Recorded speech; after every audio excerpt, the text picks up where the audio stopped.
Good evening.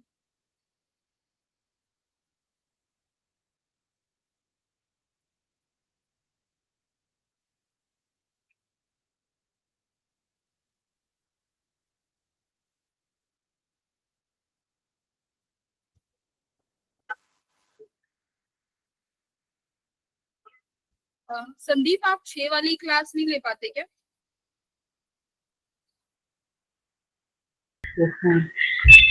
आप 6 बजे वाली क्लास नहीं ले पाते क्या?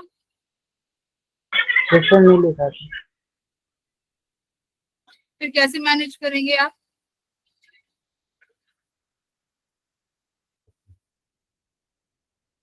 रिकॉर्डेड देखते हैं। कैसे रिकॉर्डिंग?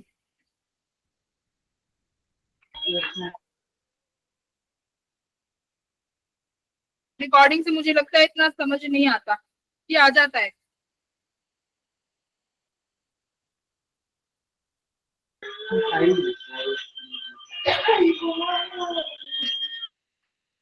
आ जाता है रिकॉर्डिंग से समझ। आवाज नहीं आ रही, लिख सकते हो, लिख दो क्या कहना था। तुम लोग फिजिक्स का भी भाई करते रहा करो। मैं देखती हूँ तो फिजिक्स का कुछ नहीं शेयर करते, पीवाईक्यू वगैरह।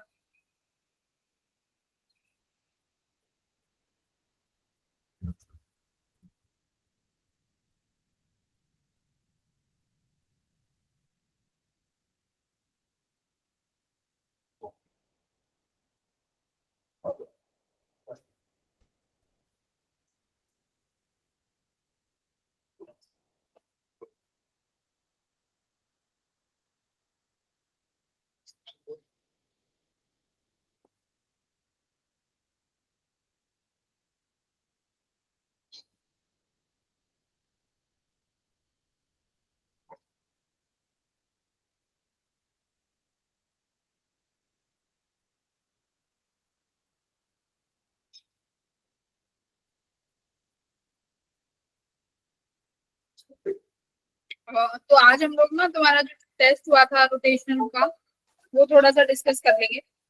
बहुत लेंथी है, पुराने वाले क्लास में पूरे 1.5 घंटे में 10 से 15 सवाल डिस्कस हो पाए। ठीक है, तो मुझे लगता है कि समझाना भी डिफिकल्ट हो जाता है बच्चों को।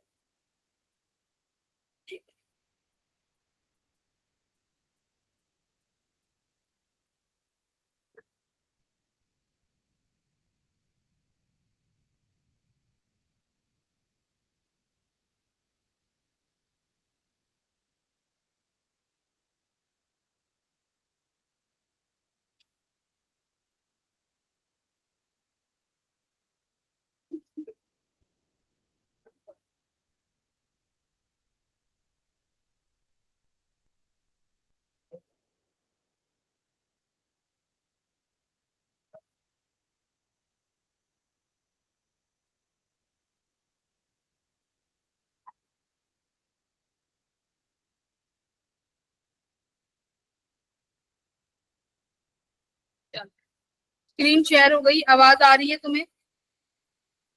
Yes ma'am. चलो, यस मैम। पहला सवाल देखो। मैं पहले ये बता देती हूँ कि कौन कौन से टॉपिक्स हैं जो रोटेशनल मोशन के लिए इम्पोर्टेंट है। तुम यहाँ से मान सकते हो कि मोमेंट ऑफ इनर्शिया के फॉर्मूले तो आने चाहिए, जिसमें हमारे सबसे इम्पोर्टेंट होती है पैरेलल एक्सिस और परपेंडिकुलर एक्सिस थ्योरम। ये जो दो थ्योरम है ये आनी चाहिए, कैसे अप्लाई कर सकते हैं। ठीक है, परपेंडिकुलर किसी के अबाउट कितना मोमेंट ऑफ इनर्शिया होता है, पैरेलल कितना होता है, ये सब आना चाहिए, बेसिक बेसिक। दूसरा क्या होता है हमारा, बताओ? कंजर्वेशन ऑफ एंगुलर मोमेंटम आना चाहिए। ठीक है, तीसरा क्या आना चाहिए, टॉर्क निकालना आना चाहिए। इक्विलिब्रियम रोटेशनल आना, मोशन आना चाहिए, इक्विलिब्रियम में कैसे निकालते हैं। और क्या आना चाहिए बताओ? हर किसी बॉडी का सेंटर ऑफ मास पता होना चाहिए कि कहाँ लाई करता है। सेंटर ऑफ मास का डेरिवेशन आए ना आए, बट ये पता होना चाहिए किस ऑब्जेक्ट का सेंटर ऑफ मास कहाँ लाई करता है। ठीक है, फॉर दिस और क्या पता होना चाहिए बताओ? आई थिंक यही है, टॉर्क, इक्विलिब्रियम। लास्ट में अपना जो रोलिंग मोशन होता है। बस ये चीजें हैं जो तुम्हें आनी चाहिए। मैं एक बार क्लास कनेक्ट करती हूँ।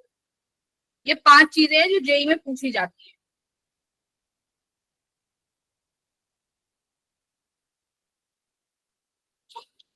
फर्स्ट क्वेश्चन, अभी तुम रिप्लाई मत करना, मैं एक बार अब कर सकते हो। फर्स्ट क्वेश्चन का आंसर किस किसने किया था बेटा?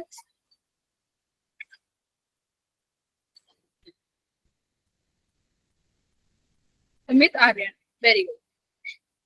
सुमित, नैतिक, वाह, नैतिक ने भी किया है, संदीप ने भी किया है, बहुत अच्छे। देखो क्वेश्चन क्या है, कह रहा है कि आपके पास 2 रॉड हैं जिनकी लेंथ तुम्हें गिवन है, बट दोनों के मास अलग अलग है, लेंथ बराबर है। इनको पाइवेटेड किया गया है इस पॉइंट पे, ठीक है, यहाँ पर ये पाइवेटेड है, यानी यहाँ पर ये पॉइंट हिंज है। कह रहा है कि अगर बॉडी इक्विलिब्रियम में है तो इनका रेशियो बताओ। बेटा इक्विलिब्रियम में क्या होता है? रोटेशनल इक्विलिब्रियम में टॉर्क नेट कितना होता है? Net torque 0। और हमारा टॉर्क क्या होता है? टॉर्क को क्या लिखते हैं हम? R perpendicular into force, correct. इसमें फोर्स क्या मतलब, किसी भी फोर्स की वजह से टॉर्क बनता है, करेक्ट। वो फोर्स तुम्हारा टेंशन का हो सकता है, वो फोर्स तुम्हारा वेट हो सकता है, कोई भी फोर्स टॉर्क क्रिएट कर सकता है। और उस टॉर्क को हम कैसे निकालेंगे? जब हमारे पास एक परपेंडिकुलर डिस्टेंस हो। और ये परपेंडिकुलर डिस्टेंस कहाँ से ली जाती है भाई? उस फोर्स से जहां वो अप्लाई हो रहा है और जिस पॉइंट के अबाउट आप टॉर्क लिख रहे हैं, ठीक है। जैसे यहाँ पर हम लिखते हैं, देखो 2 रॉड है बेटा, इन 2 रॉड पे तुम्हें पता है, अगर मेरे पास एक ये रॉड है जो जिसका यूनिफॉर्मली मास डिस्ट्रीब्यूटेड है, इसके पास एल लेंथ है, मास यूनिफॉर्मली डिस्ट्रीब्यूटेड है एम। इसका मैं अगर वेट लिखूंगी तो कहाँ लगाऊंगी बेटा? सेंटर के अबाउट। बोलो, इसका वेट मैं सेंटर के अबाउट लिखूंगी कि नहीं लिखूंगी? सेंटर के अबाउट लिखूंगी। तो ऐसे ही अगर मेरे पास ये 2 रॉड है, रॉड ए और रॉड बी, अब मैं सबसे पहले ये लिखूंगी कि टॉर्क जो बन रहा है वो किसके वजह से बन रहा है, कौन से ऐसे फोर्सेस हैं।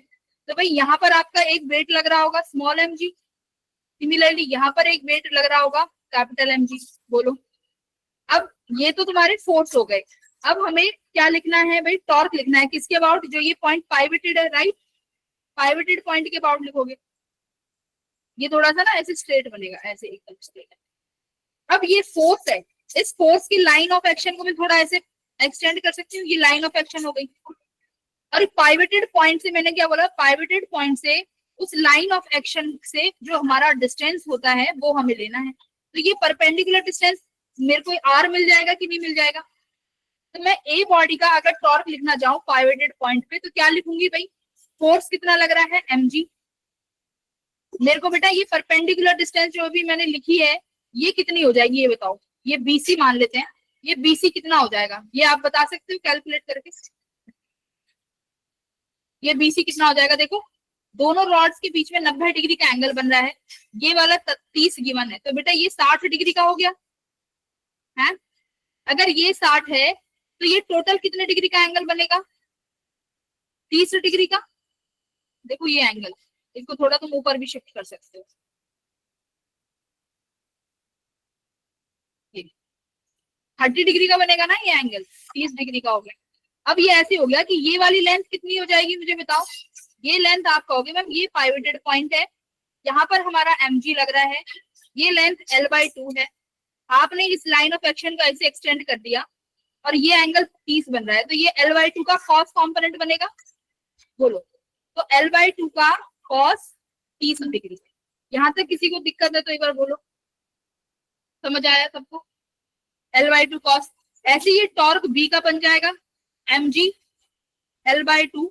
अब ये देखो 30 डिग्री है तो बेटा यहाँ पर ये बनाओगे तो ये एंगल बनेगा 60 डिग्री का, तो ये l/2 का यहाँ पर कौन सा कंपोनेंट आएगा? Cos 60 degree. और अगर इक्विलिब्रियम में है तो इसका मतलब ये दोनों टॉर्क बराबर होंगे, ठीक है, ये दोनों टॉर्क बराबर होंगे, तभी तो टॉर्क नेट 0 बनेगा। Tau A equal to tau B कितना आ जाएगा भाई? निकालना क्या है? रेशो, ये वाला कॉस 30 वाला ये स्मॉल एम है, ये कैपिटल है, mg l/2 cos 30 equals to mg gl/2 से gl/2 √3 आ गया। वेरी गुड, ठीक है, root 3 will be your option. तो अभी टॉर्क निकालना तो तुम इस चैप्टर में सीख ही जाओगे, यहाँ तक बहुत इजी है। अब देखो, अब आया क्वेश्चन नंबर सेकंड।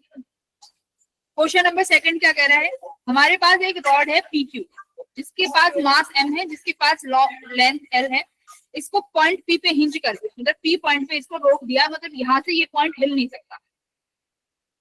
इस रॉड को यहाँ पे बांधा हुआ है एक मासलेस स्प्रिंग के साथ, पर इसको हम कट कर देते हैं। तो पूछ रहा है एंगुलर एक्सीलरेशन कितना होगा इनिशियली। तो देखो, जैसे इसको कट करोगे तो ये रॉड नीचे घूमना शुरू करेगी ओमेगा से। एक्सीलरेशन एक्सीलरेशन पूछ रहा है अल्फा से, ठीक है, नीचे घूमना शुरू करेगी अल्फा से, एंगुलर एक्सीलरेशन मान लेते हैं ये इसकी एंगुलर एक्सीलरेशन। तो देखो यहाँ पर भी हिंज पॉइंट के अबाउट क्या रहेगा तुम्हारा, तुम्हें टॉर्क लिखनी आनी चाहिए कि इस हिंज पॉइंट के अबाउट हम टॉर्क लिखेंगे। टॉर्क हमेशा किसी फोर्स की लिखी जाती है, तो खुद बताओ इस पर कौन सा फोर्स लग रहा होगा इसके सेंटर पे, मास mg। तो टॉर्क किसके बराबर होता है, क्या लिखोगे, आई अल्फा। टॉर्क का फॉर्मूला क्या होता है, दूसरा एक तो होता है ये वाला RF, दूसरा क्या होता है टॉर्क, जैसे फोर्स होता है मास एक्सीलरेशन, मास की एनालॉजी यहाँ पर क्या होता है आई, एक्सीलरेशन का अल्फा, फोर्स का एनालॉजी टॉर्क। तो ये हो गया, ठीक है। अब देखो टॉर्क लिखने जा रहे हो, जरा बेटा टॉर्क बताओ, इस वेट की वजह से जो टॉर्क बनेगा अबाउट दिस पॉइंट P कितना बनेगा। आप लिखोगे मैम mg, कितनी दूरी होगी टॉर्क से इस पॉइंट की, L/2।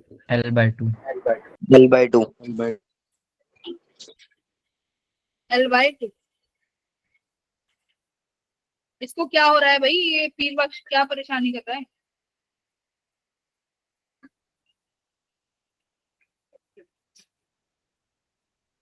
तो mg L/2। अब बात आई देखो अल्फा एज इट इज, अब बात आई आई कि मैम इनर्शिया लिखना है रॉड का, पर रॉड का इनर्शिया किसके अबाउट लिखें। तो देखो इनर्शिया बेटा उसी पॉइंट के अबाउट लिखोगे जिस पॉइंट के अबाउट क्या लिया है, टॉर्क लिया है, ठीक है। जिस पॉइंट के अबाउट आपने टॉर्क लिया है उसी पॉइंट के अबाउट इनर्शिया लिखते हैं जब भी आप वैल्यू बनाओगे, ठीक है। जैसे लिखते हो F इक्वल्स टू ma, है ना, ऐसे F इक्वल्स टू ma लिखते हैं। तो ऐसे यहाँ पे जहां आपका एक्सीलरेशन, सॉरी जहां इनर्शिया जिस पॉइंट के अबाउट उसी पॉइंट के अबाउट टॉर्क। तो एक बार बताओ इस रॉड का एंड के अबाउट कितना इनर्शिया आता है, ml²/3, ml²/3। तो यहाँ से तुम्हारे पास अल्फा कितना आ जाएगा बता दो भाई, m से m कट गया, कितना आया, एक L से ये L कट गया, 3g/2L, option number D option. तो यहाँ पर सबसे इंपॉर्टेंट चीज वही थी कि हम इनर्शिया किसके अबाउट लिखें। बहुत सारे बच्चे इनर्शिया सेंटर ऑफ मास के अबाउट लिख देते, वहीं पे सवाल हो जाता गलत। जिस पॉइंट के अबाउट टॉर्क उसी पॉइंट के अबाउट इनर्शिया, ये याद रखना। वेरी गुड, चलेंगे क्वेश्चन नंबर तीसरे पे। यहाँ पर देखो तुम्हें पैरेलल एक्सिस थ्योरम का थोड़ा सा ध्यान होना चाहिए कि पैरेलल एक्सिस थ्योरम होती क्या है। पैरेलल एक्सिस थ्योरम देखो क्या कहती है पैरेलल एक्सिस थ्योरम। मान लो तुम्हारे पास एक ये रॉड है, ठीक है, इस रॉड की लेंथ यहाँ से लेके यहाँ तक लेंथ L है। बेटा ये क्या होता है तुम्हारा, सेंटर से पास हो रहा है, तो ये किस एक्सिस के अबाउट मोमेंट ऑफ इनर्शिया है, सेंटर ऑफ मास के अबाउट मोमेंट ऑफ इनर्शिया है, यस और नो। Yes ma'am. मैम ये वाला क्वेश्चन के ब्रो क्यों हुआ है, इसका आंसर याद था मैम, ये वाला क्वेश्चन कई बार, अच्छा कई बार आया है, क्वेश्चन ही तो कई बार आया है, इसका कॉन्सेप्ट सीख लो, बहुत अच्छा क्वेश्चन है ये, इसलिए रिपीट होता है ये क्वेश्चन। देखो तो ये एक्सिस है सेंटर ऑफ मास के अबाउट। मान लो बेटा मैं कहती हूँ इस सेंटर ऑफ मास के अबाउट एक दूरी लो, L/4 की दूरी, मुझे यहाँ पर बताओ कि इसके अबाउट मोमेंट ऑफ इनर्शिया कितना आएगा, ठीक है। तो पैरेलल एक्सिस थ्योरम यहाँ मदद करती है। वो क्या कहती है, अगर आपको किसी भी एक्सिस पर मोमेंट ऑफ इनर्शिया निकालना है तो आप क्या करो, सेंटर ऑफ मास के अबाउट मोमेंट ऑफ इनर्शिया लिख दो, प्लस मास ले लो और इन दोनों एक्सिस के बीच में जो दूरी है ना वो दूरी लिख दो। तो कितना हो जाएगा, L/4 का स्क्वायर। ये है पैरेलल एक्सिस थ्योरम। जो आई डैश के अबाउट हम मोमेंट ऑफ इनर्शिया आसानी से लिख सकते हैं।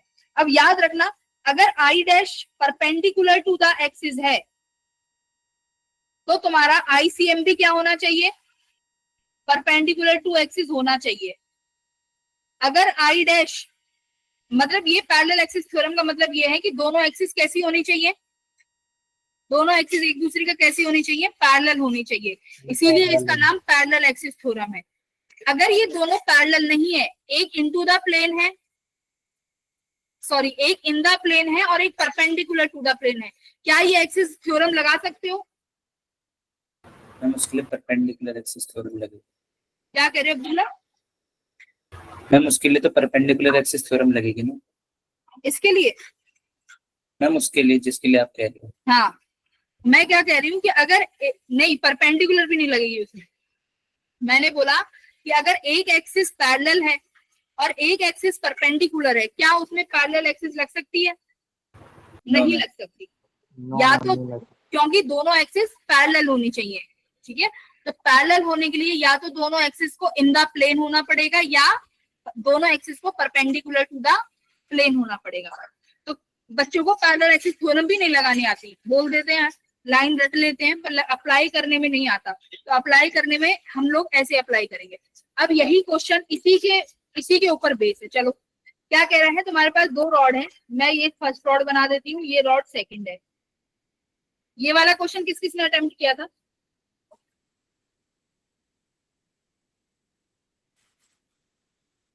अरे तुम तो सब करके आए हो अटेम्प्ट।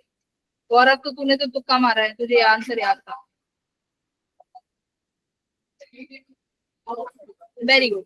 तो देखो, इस फर्स्ट रॉड का पी के अबाउट इनर्शिया लिखना है, तो तुम पी के अबाउट जो इनर्शिया है, इनर्शिया एट पी किस किस रॉड के अबाउट बनेगा, एक तो पहली रॉड और एक सेकंड रॉड। तो आप लिखोगे पहली रॉड के लिए, तो पहली रॉड के लिए देखो पी पॉइंट कहाँ पे आ रहा है, एज पे, तो एज की वजह से रॉड फिर कितना मोमेंट ऑफ इनर्शिया होता है बेटा, ml स्क्वायर बाय 3।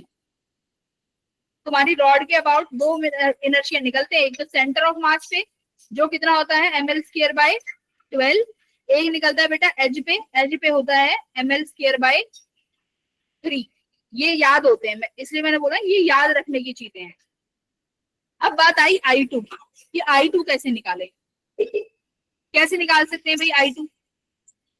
एक तो यहाँ पर एक्सिस है, ठीक है, अब मैं इसकी सेंटर ऑफ मास पे ले लू, ऐसे, ये एक्सिस ऐसे है, और इन दोनों के बीच की ये दूरी लिख दूं, क्या पैरेलल एक्सिस थ्योरम लिख सकती है? लग सकती है। सेकंड रॉड का उसके सेंटर ऑफ मास के अबाउट लिख दो, पी का पी पे निकालना है, तो मान लो ये हमारा है I2 डैश, तो मुझे I2 डैश निकालना है, तो कैसे लिखोगे भाई, पहले सेकंड रॉड का सेंटर ऑफ मास का इनर्शिया प्लस इस रॉड का मास, सेकंड वाली रॉड का मास जो कि m गिवन है। अब इन दोनों एक्सिस के बीच की दूरी कितनी हो जाएगी भाई, इन दोनों एक्सिस के बीच की दूरी चाहिएगी, तो ये पूरी L है, ये L/2 है, देखो ये पूरी L है, ये L/2 है, तो ये कितना आ जाएगा, √5 L/2। √5। तो यहाँ पे लिख दोगे आप √5 L/2 का होल स्क्वायर। बताओ यहाँ तक किसी को दिक्कत? अब फर्स्ट अब जो तुम्हारी सेकंड रॉड है उसका सेंटर ऑफ मास के अबाउट कितना होता है भाई, ml square by 12 plus m5 L square by 4। तो आप total moment of inertia P के अबाउट ऐड कर दो, फर्स्ट वाला और सेकंड वाला। बताओ यहाँ तक किसी को दिक्कत? कैसे कर दिया मैम? पलक समझ आया? गौरव समझ में आया? Yes ma'am.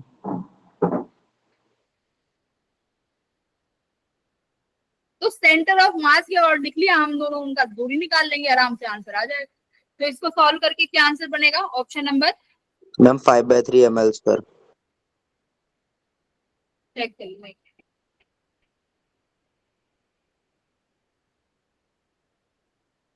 Very good, 5/3 ml square, option number 3।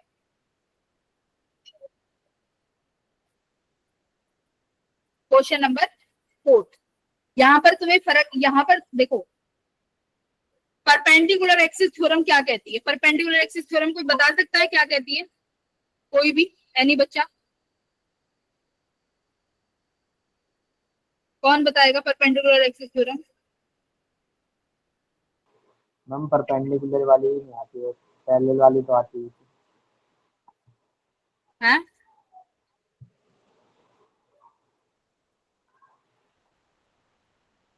क्या कह गया? ये बताएगा, कौन बता सकता है? आर्यन बताएगा, ठीक है बताओ Aryan. Ma'am perpendicular axis theorem ma'am सिर्फ 2D ऑब्जेक्ट्स के लिए लगती है, और मैम इसके अकॉर्डिंग जो होता है मैम वो एक्स एक्सिस में जो मोमेंट ऑफ इनर्शिया होता है और मैम वाई एक्सिस में जो मोमेंट ऑफ इनर्शिया होता है मैम जो उन दोनों का सम जो होता है मैम वो जेड एक्सिस के बराबर होता है। एक्स वाई जेड क्या है?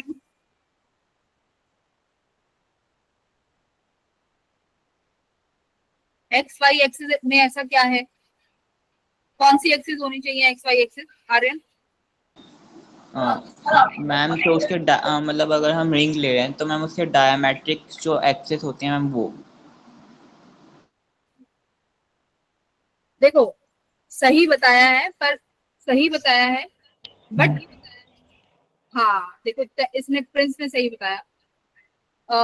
देखो मान लो तुम्हारे पास एक ये एक्सिस है, ये तुम्हारा डिस्क है, रिंग है, कुछ भी हो सकता है। अगर मैं इसी प्लेन पे लेती हूँ तो इसका प्लेन मैंने ये किस प्लेन में बनाई है? सपोज करो एक्स वाई प्लेन में बनाया है, ठीक है। तो एक तो एक्स वाई प्लेन में बेटा ये वाली एक्सिस हो सकती है, एक ये एक्सिस हो सकती है एक्स वाई प्लेन में, ठीक है, जो कि इसके डायमीटर पे है, ठीक है मैम। तो मैं मान लेती हूँ ये आई एक्स है और ये कौन सी है? आई वाई। सबसे बड़ी बात, आई एक्स और आई वाई कैसी है? इनटू, ये इन द प्लेन है, या बोल सकते हो पैरेलल टू द प्लेन। ये कौन सी एक्सिस है भाई? आई एक्स और आई वाई, ये पैरेलल टू द प्लेन वाली एक्सिस है। तो परपेंडिकुलर एक्सिस थ्योरम कहती है आई जेड जो होगा वो क्या होगा? परपेंडिकुलर टू द प्लेन होगा, यानी वो इस तरीके से एक्सिस होगी।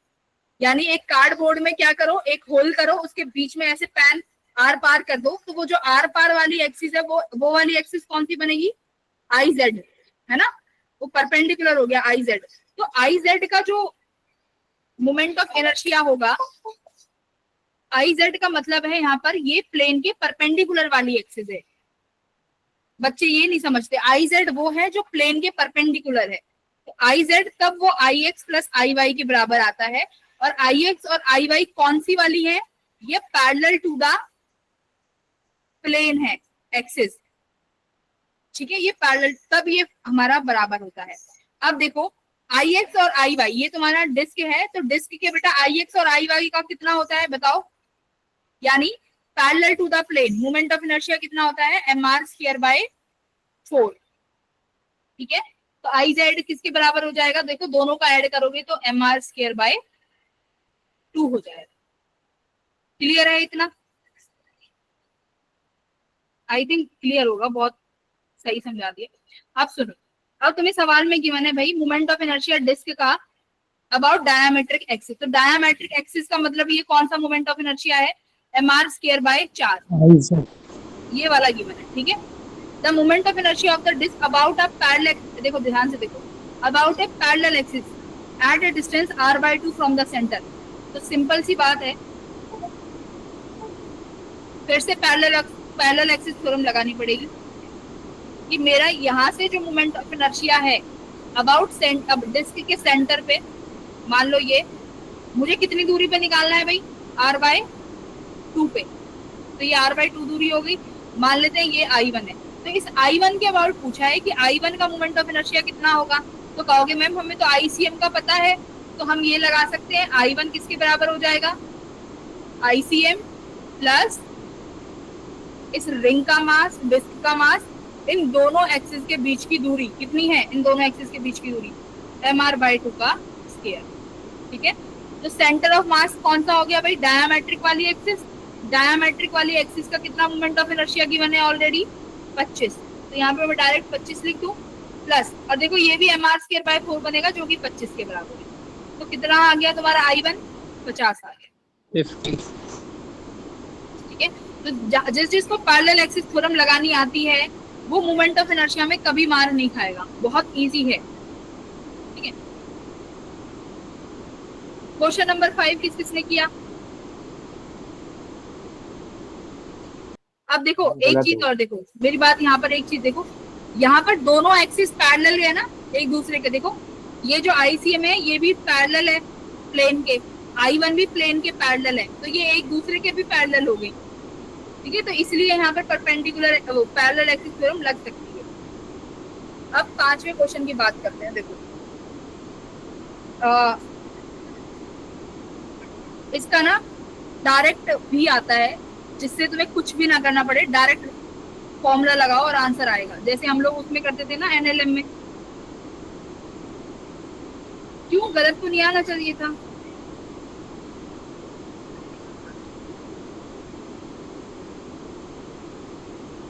गलत था। इसका डायरेक्ट भी होता है भाई, गलत नहीं हो सकता। जैसे हम लोग एक्सीलरेशन का निकाल देते हैं ना, net force upon total mass. सुनो मैं तुम्हें डायरेक्ट भी निकलवाती हूँ, ठीक है, फिर हम लोग पूरा कॉन्सेप्ट से भी पढ़ेंगे। एक्सीलरेशन क्या होता है? Net force upon total mass है। देखो वैसे अभी मुझे शॉर्टकट वाला मुझे एग्जैक्ट याद नहीं है, पर फिर भी ट्राई कर लेते हैं। इस पर फोर्स कौन सा लग रहा है भाई? नेट mg ही लग रहा है मेरे हिसाब से तो, है, बाकी तो सब इंटरनल फोर्स बनेंगे। तो मैं यहाँ mg लिख दूं। टोटल मास देखो भाई, टोटल मास किस किस का होगा? एक तो इस ये हो गया m प्लस, अब ये देखो ये इनर्शिया, इसका भी तो बनेगा। सिलेंडर का इनर्शिया कितना होता है? mr²/2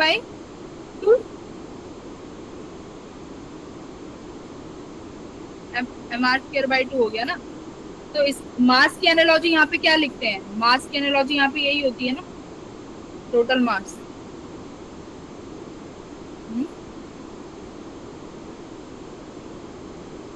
तो ये कितना हो जाएगा? इसका m लिखना है ना, तो यहाँ पर एनालॉजी इनर्शिया की होती है m/2r²। एक सेकंड रुकना जरा, मैं m को क्या लिख सकती हूँ? इसका आंसर कितना है बेटा?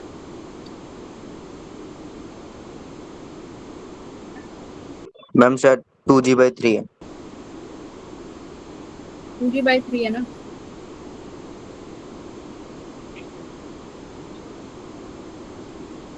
Inertia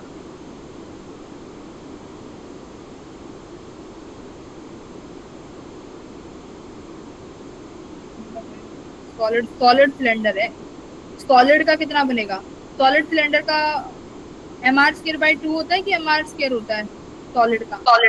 ma'am 2/5 mr²। उसकी खुद की एक्सिस के अबाउट मैम वो mr²/2 होगा मैम। उसकी खुद की, हाँ mr²/2 होता है ना। और मेरे को टोटल मास में एनालॉजी में यहाँ I लिखना है।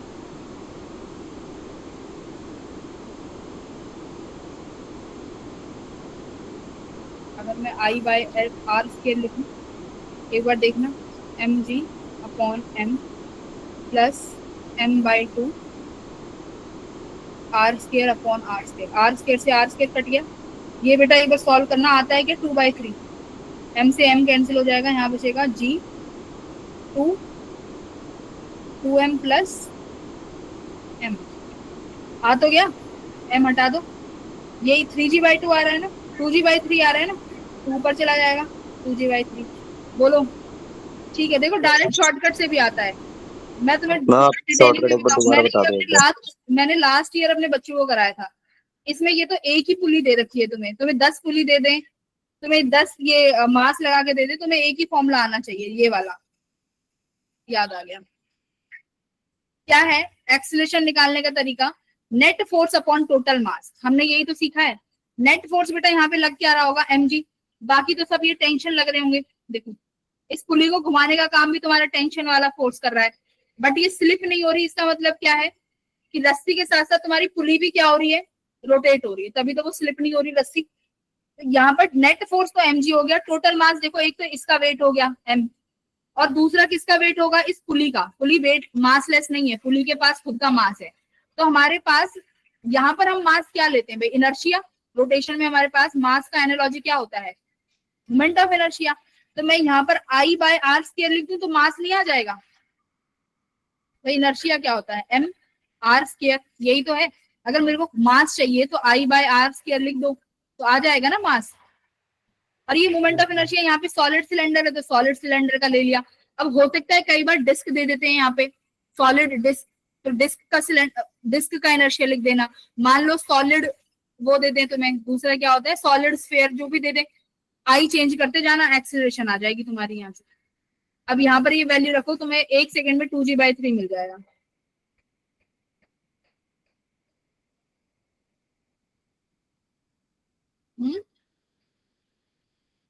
हाँ m/2 आ रहा है ना, सॉल्व करो इससे, ठीक तो आएगा। अभी 2g/3 सॉल्व तो किया इसी से ही। इनर्शिया यहाँ पे कितना बनेगा सॉलिड सिलेंडर का? mr²/2, ठीक तो आ रहा है।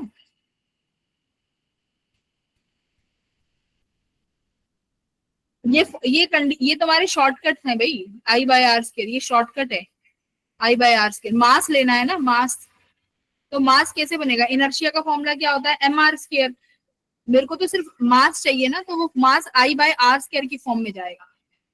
मैम इसके बाद एक बार बताना क्या करेंगे आगे? अब I की वैल्यू रखना ही है, करा तो था। Acceleration equals to external force mg है, तो स्मॉल mg, ठीक है। ये तुम कहीं भी, ये पुली वाले क्वेश्चन में कहीं भी लगेगा। अभी जब हम रोटेशनल पढ़ेंगे 12th के बाद, तो बहुत शॉर्टकट्स हैं, तुम्हें करने की जरूरत भी नहीं पड़ेगी। m as it is plus inertia किसका? सॉलिड सिलेंडर का, क्योंकि यहाँ सॉलिड सिलेंडर गिवन है। कितना होता है सॉलिड सिलेंडर का इनर्शिया? हाफ मास किसका? सिलेंडर का मास कितना दिया हुआ है? आर्म कैपिटल R स्क्वायर, तो मैंने यहाँ कौन R स्क्वायर लिख दिया, R स्क्वायर से R स्क्वायर डिवाइड कर दिया, mm कैंसिल कर दो, तो क्या बचा? g/1 + 1/2, 2 कॉमन ले लिया, 2 + 1, ये 2 ऊपर चला जाएगा, 2g/3 आ गया। ठीक है भाई, टाइम बच गया। ठीक है मैम। यही फॉर्मूला है, ये तुम कितने भी मास गिवन हो, अगर मान लो यहाँ पर एक और लगा देते तो तुम्हारे पास नेट फोर्स चेंज हो जाता ना ऊपर, और एक मास और ऐड हो जाता है यहाँ पे। मान लो मैं यहाँ पर m2 और लगा दूं ऐसे, यहाँ पर -m2g हो जाता बस। मैम हाँ, सॉलिड सिलेंडर का हाफ mr² है, mr² जो I = mr², ये वाला कौन सा लिया हमने? सॉलिड सिलेंडर का इनर्शिया कितना होता है? Half mr²। ठीक है मैम। सॉलिड सिलेंडर का इनर्शिया हाँ मैम, उसकी खुद की ठीक है मैम, एक्सिस के ठीक। अबाउट हाफ mr² होता है। फॉर्मूले में r² ऑलरेडी गिवन है, ये लगा हुआ है, ये फॉर्मूला है, ठीक है। चलो आगे बढ़ते हैं। इसके जब तुम करेंगे ना, जब 11th स्टार्ट करेंगे तो इसके बहुत सारे क्वेश्चन कराऊंगी। चलो 6th हो गया था, इजी है। Yes ma'am.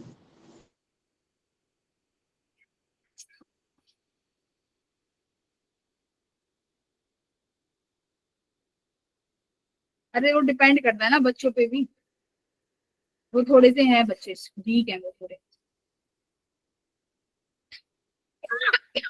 Moment of energy officer तुम्हें पहले पढ़ाने में मेरे को मजा नहीं आता था, अब तो फिर भी आने लगा है, अब तो अच्छा लगता है, ठीक है। तो ये moment of inertia uniform circular disc का इतना है, मास m है।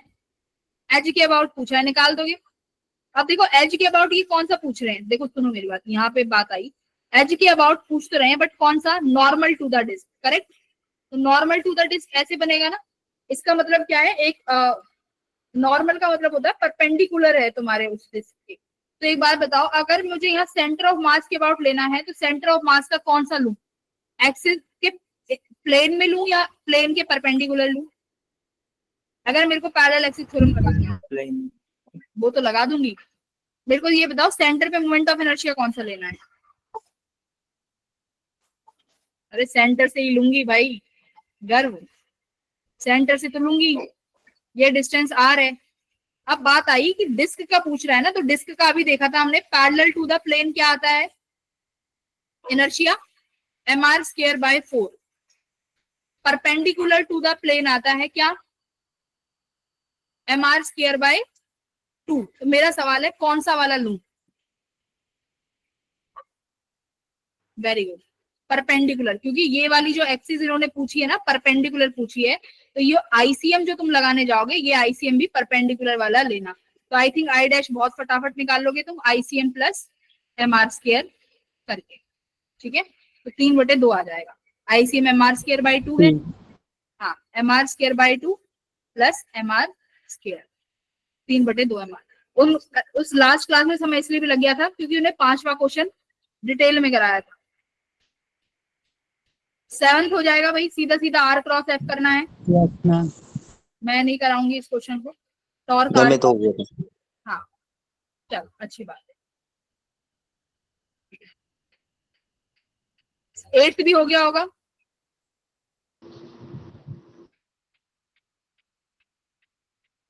प्रिंस तो करके आया होगा। प्रिंस हो गया था 8th question? No ma'am, centre of mass भूल गया था। हाँ तभी हर किसी ऑब्जेक्ट का सेंटर ऑफ मास निकालना चाहे आए ना आए, पर याद होना चाहिए। निकालने का काम जो है वो एडवांस में काम आता है, और एक बार जब प्रैक्टिस कर लोगे ना तो निकालना भी बहुत इजी हो जाता है। एलिमेंट एलिमेंट एलिमेंट लेना है। चलो करते हैं। देखो पूछा क्या है, पहले ये देखते हैं। हमारे पास ये सेमी सर्कुलर रिंग है, इस रिंग का मास m मान लेते हैं, इस रिंग की रेडियस r मान लेते हैं। अच्छा जी, अब क्या करना है? that is passes through the center of mass of the system and perpendicular to the x plane। ठीक है, देखो अब ये क्या कह रहा है कि एक तो जिस एक्सिस के अबाउट निकालना है, एक तो वो सेंटर ऑफ मास पर होनी चाहिए और प्लेन के परपेंडिकुलर होनी चाहिए। तो देखो ये वाली एक्सिस होगी, तो तुम्हें ये पता होना चाहिए कि सेमी सर्कुलर रिंग का सेंटर ऑफ मास होता कितनी दूरी पर है, क्योंकि भाई मेरे को तो इसके अबाउट पता है ना, इसके सेंटर के अबाउट का तो मुझे पता है कितना होता है आईसीएम, और आईसीएम याद रखना परपेंडिकुलर टू द प्लेन लेना है क्योंकि वो वही पूछ रहा है। तो अगर मेरे को ये कितना होता है, एमआर स्क्वायर होगा परपेंडिकुलर टू द प्लेन, है perpendicular to the plane. Ring का कितना होगा, देखो यहाँ डिस्क नहीं है, ये रिंग है, तो रिंग का पैरेलल होता है एमआर स्क्वायर बाई 2 और परपेंडिकुलर होता है एमआर स्क्वायर। ठीक है, तो ये परपेंडिकुलर है तो भाई आईसीएम का तो एमआर स्क्वायर हो गया। अब चाहिए मैम इस आई डैश का निकाल तो लेंगे, बट इन दोनों के बीच की दूरी क्या होगी, तभी तो हम पैरेलल एक्सिस थ्योरम लगा पाएंगे। तो ये कौन सी दूरी होगी भाई, सेंटर ऑफ मास कहाँ होता है, मुझे भी नहीं याद, कितना होता है बताओ। हाँ तभी तो 2r/π, यही यस 2 मैम। π/r होता है शायद। नहीं मैम, 2r/π। ठीक है, अब देखो अब क्या कहती है पैरेलल एक्सिस थ्योरम, वो कहती है कि किसी भी एक्सिस के अबाउट मोमेंट ऑफ इनर्शिया जो होगा सेंटर ऑफ मास पे निकाल लो, प्लस उन दोनों एक्सिस मास लिखो और उन दोनों एक्सिस के बीच की दूरी कितनी है, उन दोनों एक्सिस के बीच की दूरी 2r/π का स्क्वायर। सेंटर ऑफ मास कितना है, mr स्क्वायर। मैम वैसे आया कैसे 2r/π?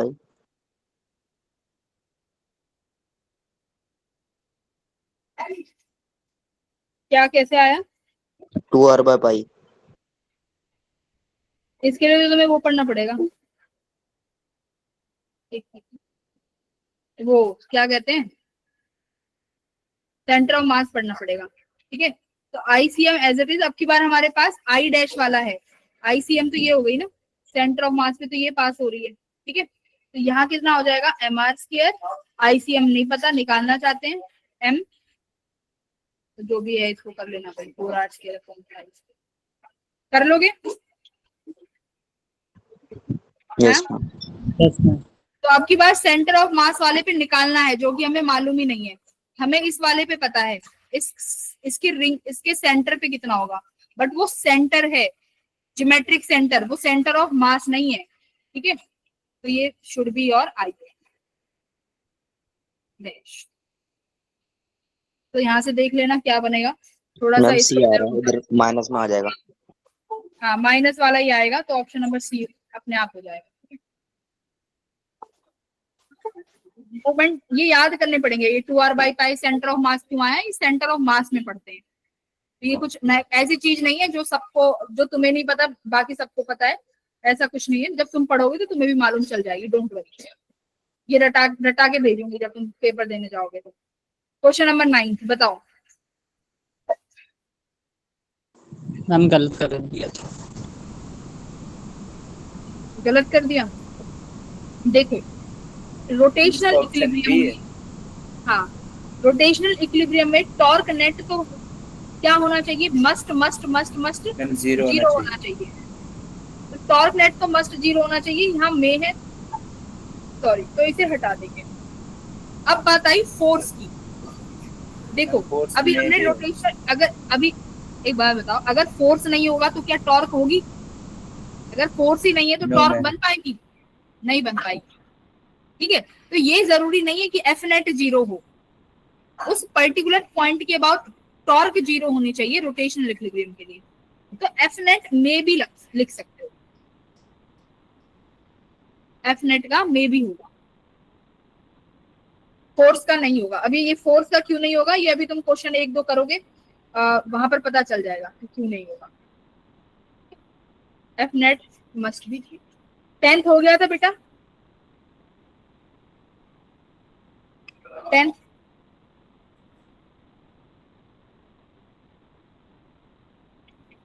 आगे बढ़ू? 10th कर लिया था? मैम एक बार बता दो। हाँ मैं समझ गई। देखो यहाँ पर क्या है, find the angular speed of the rod if the collision is inelastic. क्या मतलब है कि यहाँ से एक आपके पास एक बॉल आ रही है जिसके पास वेलोसिटी है, वो इस रॉड से टकराएगी और इस रॉड में जाके यहाँ पर ऐड हो जाएगी। ठीक है, ये ऐड हो जाएगी इसका मास, क्योंकि परफेक्टली इनइलास्टिक में चिपक जाते हैं, है ना, दो बॉडीज आपस में चिपक जाती हैं। चिपक गए ये, ठीक है। अब देखो अब यहाँ पर एंगुलर मोमेंटम कंजर्व होगा कि नहीं होगा? देखो होता क्या है, dp बाय dt, अगर मैं ट्रांसलेशन की बात करूं तो dp बाय dt अगर जीरो है, या फिर बोल सकते हो कांस्टेंट है ना, सॉरी क्या होता है, f external equals to dp by dt होता है ना, f external equals to dp by dt होता है। अगर मुझे यहाँ मोमेंटम कंजर्व करना है, इसका मतलब मेरा p इनिशियल p फाइनल के बराबर होना चाहिए, और वो कब हो सकता है? अगर dp बाय dt चेंज ही ना हो, dp बाय dt का चेंज ही कितना हो? जीरो हो, करेक्ट। यानी मेरा f नेट जो है एक्सटर्नल का नेट फोर्स कितना होना चाहिए? नेट फोर्स कितना होना चाहिए? जीरो, तभी तो मेरा मोमेंटम कंजर्व रहता है। बोलो हाँ या ना?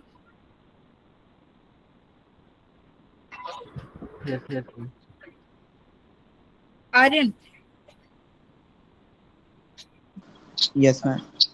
अगर मेरे को टॉर्क, अगर यहाँ पर मेरा एंगुलर मोमेंटम कंजर्व होगा, एंगुलर मोमेंटम को हम डिनोट करते हैं एल से, ठीक है। एल को क्या लिखते हो आप? mvr, ठीक है, ये फॉर्मूला होता है mvr।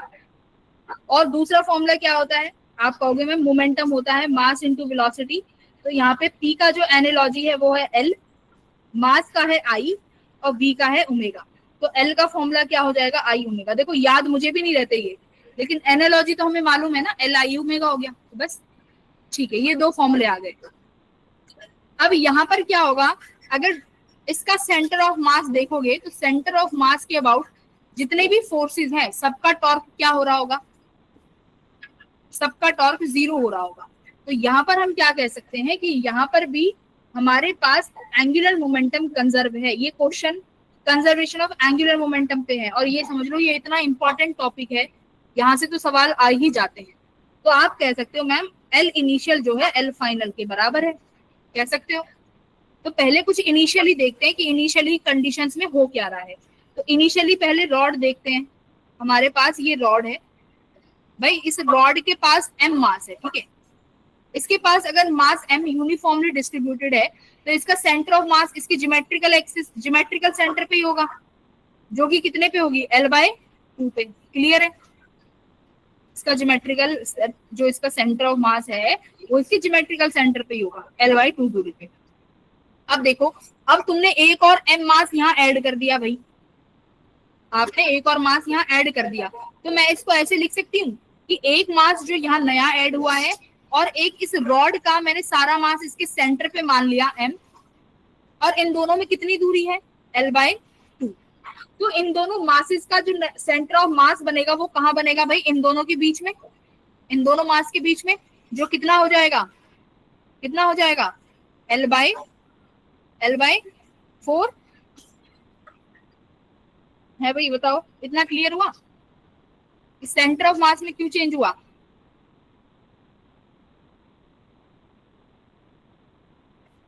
पहले सिर्फ m मास था, अब एक नया मास आ गया m।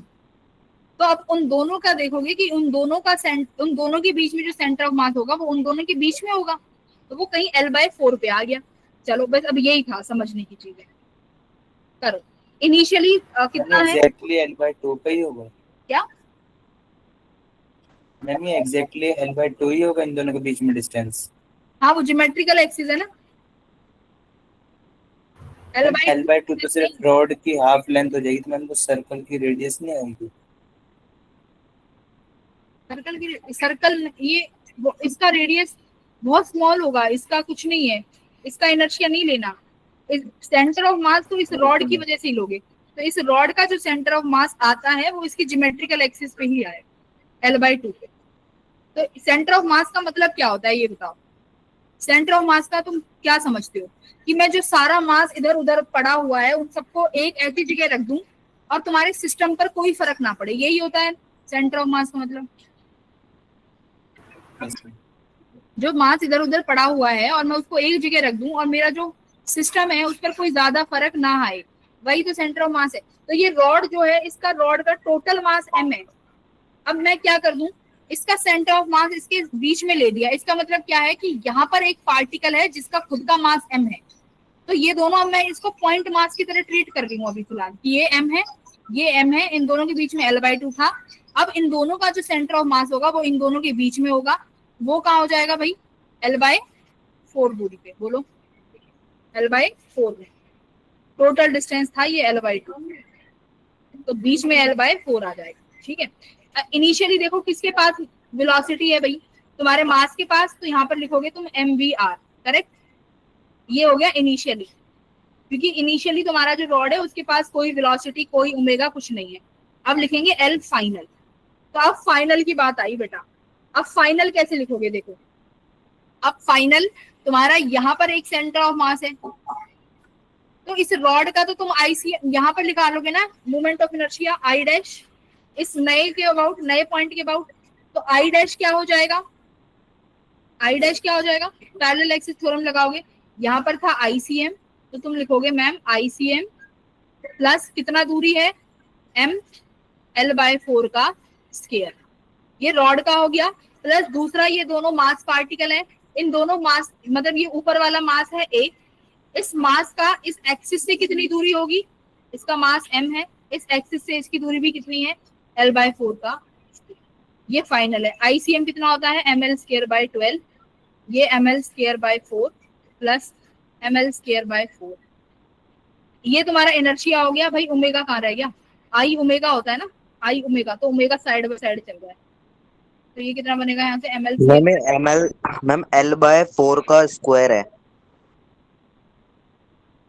हाँ 4 का स्क्वायर है तो 16 बनेगा, करेक्ट। तो कितना बन गया ये, ml²/8 हो गया ना, और ये किसके बराबर हो जाएगा, mvr के, ये तुम्हारा ओमेगा है, m से m कैंसिल हो जाएगा, तो सॉल्व करके निकाल लोगे क्या आएगा, जो भी आएगा भाई,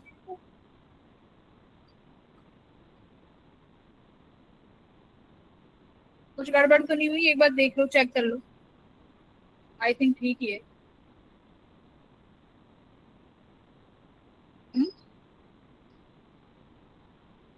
अच्छा एल, इनिशियली वाला का देखना पड़ेगा ना, इनिशियली वाले का mvr, देखो इनिशियली वाला मास वेलोसिटी यहाँ है, हम r ये यहीं से लेंगे जो L/4 की दूरी है ये वाला, तो यहाँ पर जो r हो जाएगा, इस r की वैल्यू रख लेना, कितनी हो जाएगी r की वैल्यू, L/4, ठीक है। देखो यहाँ पे लिखा हुआ है, यहाँ पे बनाया तो है, ये L/4 है ना, तो ये r यहाँ पे L/4 है,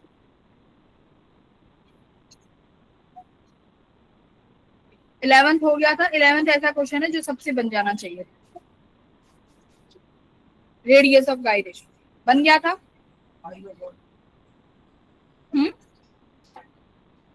ये तो सबसे बनना चाहिए था भाई। चल बढ़िया बन गया था। देखो कह रहा है सॉलिड स्फीयर का इसकी टेंजेंट के अबाउट रेडियस ऑफ गायरेशन लिखना है। तो पहले सॉलिड सिलेंडर का मोमेंट ऑफ इनर्शिया कितना, सॉलिड स्फीयर का उसकी सेंटर के अबाउट कितना होता है भाई इनर्शिया 2/5 2/5 mr²। अब ये टेंजेंट हो जाएगा, टेंजेंट से ये दूरी r है तो ये कितना हो जाएगा प्लस mr² रेडियस r ये। तो ये कितना आ गया टेंजेंट के अबाउट मोमेंट ऑफ इनर्शिया 7/5। तो ये आ गया मोमेंट ऑफ इनर्शिया किसके अबाउट, टेंजेंट के अबाउट, टेंजेंट के अबाउट आ गया। अब रेडिएशन ऑफ गायरेशन क्या कहती है, जो भी तुम्हारा इनर्शिया आए उसको किसके बराबर लिख दो, उसको हम किसी एक ऐसी एक्सिस के अबाउट ले लेते हैं कि जहां पर तुम्हारा मोमेंट ऑफ इनर्शिया, मतलब समझ रहे हो, एक ऐसी एक्सिस ढूंढ लो जहां पर तुम्हारा मोमेंट ऑफ इनर्शिया इस टेंजेंट वाली के बराबर ही हो जाए। कुछ इस तरीके से यहाँ पर रेडियस ऑफ गायरेशन को डिस्क्राइब करते हैं। तो हमेशा इनर्शिया को m के स्केयर से इक्वेट कर देना, k क्या रहता है रेडियस ऑफ गायरेशन। तो जो भी इनर्शिया यहाँ पे हमारा 7/5 आया तो 7/5 इक्वल्स टू k स्केयर हो जाएगा। तो k equals to √7/5 option number. Radius of gyration का जब भी सवाल हो आप इनर्शिया निकालो और उसको m के स्केयर से बराबर कर दो। k यहाँ पर क्या है रेडियस ऑफ गायरेशन। देखो ये भी उसी का सवाल है भाई तुम्हारा कंजर्वेशन का, ये वाला देख लेना ठीक है। ये तो तुम कर ही लोगे, आसान सही है, ठीक है अबाउट पूछना ना। 13 हो गया था 13, यस ये भी कर लिया होगा। मैम हो गया था। काइनेटिक एनर्जी क्या होती है भाई, इसके फॉर्म में हाफ mv स्क्वायर, मास को आई लिख दो, वेलोसिटी यानी omega half I omega square. L क्या होता है आई ओमेगा, एल आई ओमेगा होता है। तो काइनेटिक एनर्जी को इसके फॉर्म में क्या लिख सकते हो भाई, आप कहोगे मैम आई से ऊपर डिवाइड कर दो और आई से मल्टीप्लाई कर दो। तो किसके बराबर आ गया ये हाफ, काइनेटिक एनर्जी किसके बराबर आ गई 1/2 एल स्क्वायर अपॉन। तो देखो 1/2 तो हट ही जाएगा। और देखो क्या कह रहा है एंगुलर मोमेंटा भी बराबर है तो एल भी हट गया। तो काइनेटिक एनर्जी इनवर्सली प्रोपोर्शनल आ गई I2 अपॉन I1 के, ये होगा। अब कौन बड़ा है भाई I1 बड़ा है तो क्या हो जाएगा, कौन सी एनर्जी बड़ी हो जाएगी अगर I1 बड़ा है तो I2 E2 इनवर्सली है ना। अगर I1 बड़ा मैम है हाफ काइनेटिक एनर्जी कम L² होगी, I के बाद क्या करा? I1 कम होगी और फिर I2 ज्यादा होगी, यानी E2 बड़ी है। सी ऑप्शन सही है। Ma'am kinetic energy half L² upon I के बाद क्या बताया? क्या होता है ma'am kinetic energy is equal to half L² by I के बाद अपनी क्या बोले, एक बार बताना दोबारा। हाँ देखो हाफ आई ओमेगा स्क्वायर होती है काइनेटिक एनर्जी। अब उसके बाद मैंने क्या बोला है, यहाँ पर एंगुलर मोमेंटा के बराबर में कुछ पूछा है। एंगुलर मोमेंटम में इस काइनेटिक एनर्जी को क्या लिख सकते हैं, देखो एंगुलर मोमेंटम होता है आई ओमेगा, है ना, आई ओमेगा। Yes. तो अब मैं ऊपर आई से मल्टीप्लाई कर दूं और आई से नीचे डिवाइड कर दूं तो क्या बन जाएगा, देखो I square omega square upon I omega क्या बन जाएगा L square. Yes ma'am. L square upon I. तो देखो 1/2 कॉमन रहेगा, एल स्क्वायर इक्वल है तो ये कैंसिल हो जाएगा। तो काइनेटिक एनर्जी किसके प्रोपोर्शनल, इनवर्सली प्रोपोर्शनल आ गई आई के, ठीक? और आई का रेशो यहाँ तुम्हें गिवन है। चलो यस मैम ठीक। 1 घंटे हो गए हैं और अभी 13 सवाल हुए। 14th क्वेश्चन तो बहुत लेंथी है भाई, ये तो बहुत बड़ा है। रहने दो। किया था ये तुमने, अगर मैं भी होती ना मैं भी छोड़ के आ जाती, मेरे को आलस आ जाता। मेरे तो आधे मिनट में हो गया था, टाइम में हो गया था। आधे मिनट में? कौन है ये इतना इंटेलिजेंट, आधे मिनट में कर लिया? सुमित। सुमित भाई साहब।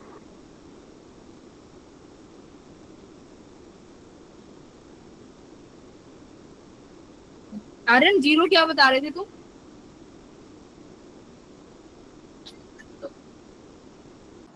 मैम जीरो पता नहीं। जीरो है आदर्श, सॉरी आर्यन, क्या कह रहे थे आप?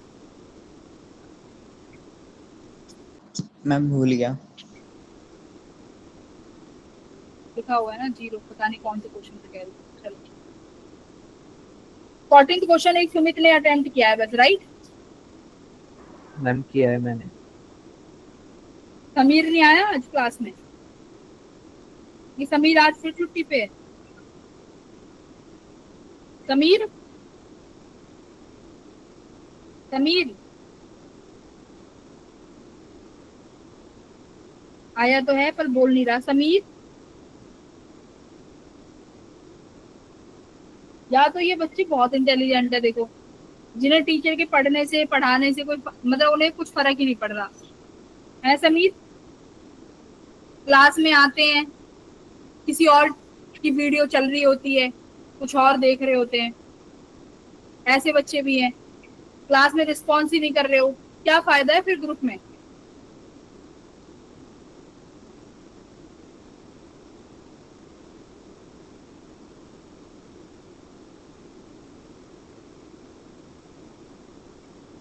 समीर एक आध क्वेश्चन बताना मैंने जो कराया है। ये बताओ क्वेश्चन नंबर 13 बताओ, एक बार समझाओ।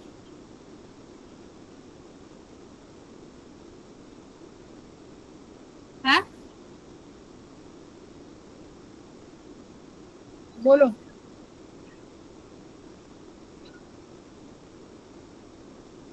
ये 2-3 बच्चे ना टीचर्स की नजरों में हैं, अगर तुम नहीं करोगे तुम्हें ग्रुप से, तुम्हें इस बैच से ही निकाल के दूसरे बैच में लगा देंगे, ठीक है?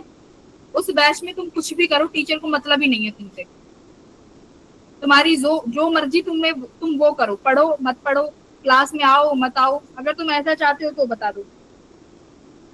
समीर ऐसा ही चाहते हो कि ऐसा ही हो जाए? किसी भी फंक्शन में नहीं बुलाया जाता देखो अवंती के उन बच्चों को। अब हिमाचल में जो बूट कैंप होगा उसमें भी नहीं आएंगे, तो बताओ तुम्हें रिमूव करके उस वाले बैच में भेज दें तुम सारे बच्चों को?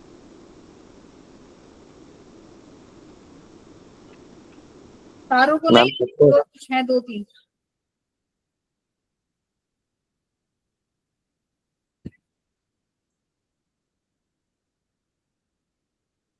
तो सुधर जाओ वरना कहीं पर कुछ भी नहीं बुलाया जाएगा। तुम्हारा जो मन कर रहा है तुम वो करो, फेल हो पास हो कुछ नहीं मिलेगा। बहुत हो गई तुम लोगों की। टीचर्स तुम्हें इतना मेंटर करते हैं, एक एक घंटे बैठ के तुम्हें समझाते हैं, बूस्ट अप करते हैं। हमारे समय पे कोई नहीं था बताने वाला क्या एग्जाम होता है, वरना बोर्ड का भी पढ़ के हम एग्जाम निकाल लेते। पता ही नहीं था ये सब चीजें होती हैं।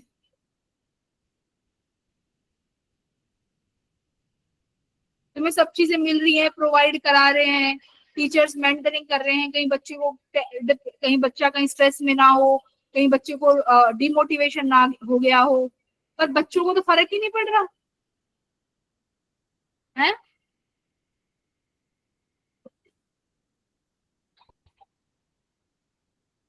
बच्चों को फर्क पड़ रहा है नैतिक की स्क्रीन विजिबल कराने में। मेरे आंसर का कोई रिस्पॉन्स नहीं पड़ रहा है। बच्चे को ये दिक्कत हो रही है कि नैतिक की स्क्रीन नहीं आ रही, उसे तो पता ही नहीं है, वो रिज्वाइन भी कर सकता है। देखो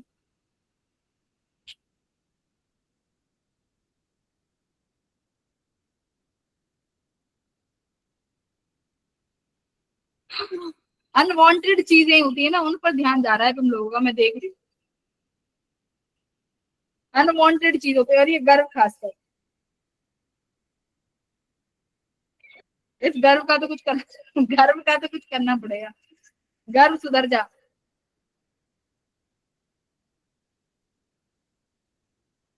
ये तीनों भाई बहन है ना, ये गर्व, सॉरी तीनों भाई है ना, ये गर्व, गौरव और समीर। ध्यान रख लो अपना तीनों। मैम सगे भाई है क्या? ये भाई नहीं है ये। भाई मत बना भाई उन्हें। ये सेम भाई है, इनका ब्रो कोड बहुत चल रहा है आजकल। ये वहां पर भी अवंती में ये समीर और ये गौरव एक साथ ही थे, 1 मिनट के लिए भी एक दूसरे ने अकेला नहीं छोड़ा एक दूसरे को। मैम सेम ही जगह से आए, साथ में आए थे तो साथ में ही तो रहेंगे। अब ये तो नहीं है लड़ाई करके दूर बैठ जाएंगे।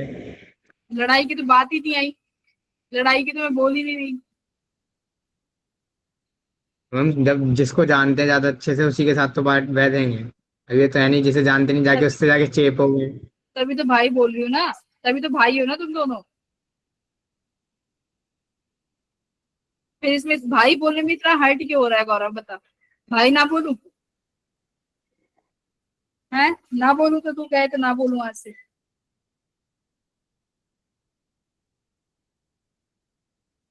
मर्जी है मैम आप। मर्जी मेरी नहीं है, मर्जी तुम्हारी है। ये बताओ, मर्जी तुम लोगों की है कि हाँ इस ग्रुप में रहना है कि नहीं रहना है, ठीक है। क्लास का मजाक तुम लोगों ने बनाया हुआ है, कभी आते हो कभी नहीं आते। टीचर्स तुमसे बस मैं यही पूछते रहे, बेटा कहाँ हो क्यों नहीं आए। ऐसी नहीं चलती चीजें। बड़े बच्चे हो तुम, सुधर जाओ। चलो नेक्स्ट क्वेश्चन नंबर 14।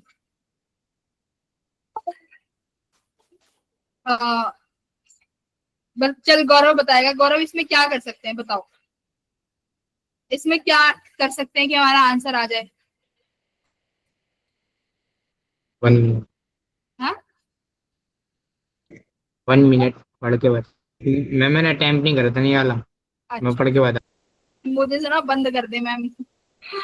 ठीक है, देखो इसमें कह रहा है कि हमारे पास एक प्लेट है और उस प्लेट के पास, उस प्लेट का जो क्या है लेंथ है वो 4r है। मतलब ये जो लेंथ, जो ये डिस्टेंस है, जो लेंथ होता है, साइड होता है, वो 4r है।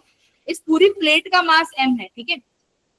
The moment of inertia of the remaining portion about z axis. वो कह रहा है कि जब मैं इस पूरी प्लेट में से 4 ये बॉल्स निकाल लेंगे तो जो बचा हुआ हिस्सा होगा उसका मोमेंट ऑफ इनर्शिया कितना होगा वो लिख दो। तो तुम्हारे माइंड में सबसे पहले तो ये चीज आई होगी कि मैं इनर्शिया लिख दूं इस पूरी प्लेट का z एक्सिस के अबाउट, और किसका Yes, माइनस ma'am. कर दूं, इनर्शिया माइनस कर दें इस एक सर्कल का निकाल के फोर्स हाँ, मल्टीप्लाई। इस सर्कुलर प्लेट होल्स का 4 होल है तो 4 से मल्टीप्लाई कर देना, 1 का लिख रहे हो। और ये भी किसके अबाउट होना चाहिए, ये देखो अबाउट किसके लिखना है, ये भी about Z z axis। Axis. हाँ very good, about z axis ही लिखना है। इतना सोच लिया, कर लिया, आंसर आ गया बस। सुमित्रा जैसे आधे मिनट में किया है, तुम लोग भी आधा मिनट 30 सेकंड 20 सेकंड में कर सकते हैं। मैम किया तो आधे मिनट में था, आंसर मार्क करने में 1 मिनट लग गया। ये लास्ट में जो 10/16 लिखा है इसकी वजह से बहुत दिक्कत हुआ। अच्छा ठीक है, ठीक है। तो अभी देखो पहले प्लेट का लिखते हैं। प्लेट का इस एक्सिस के अबाउट कितना होगा, अबाउट z एक्सिस कितना होता है प्लेट का। तो देखो इसका होता है बेटा 1/12 रेक्टेंगल का बता रही हूँ, a square plus b square, जिसमें तुम्हारी लेंथ इंटू ब्रेथ होती है अगर रेक्टेंगल होता तो।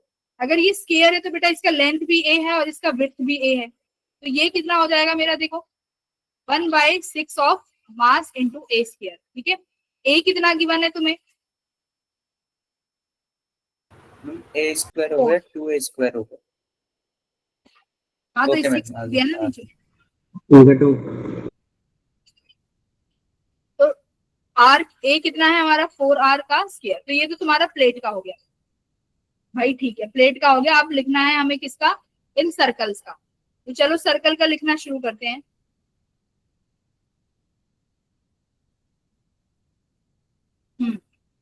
यहाँ पर थोड़ा मैं जूम इन करती हूँ।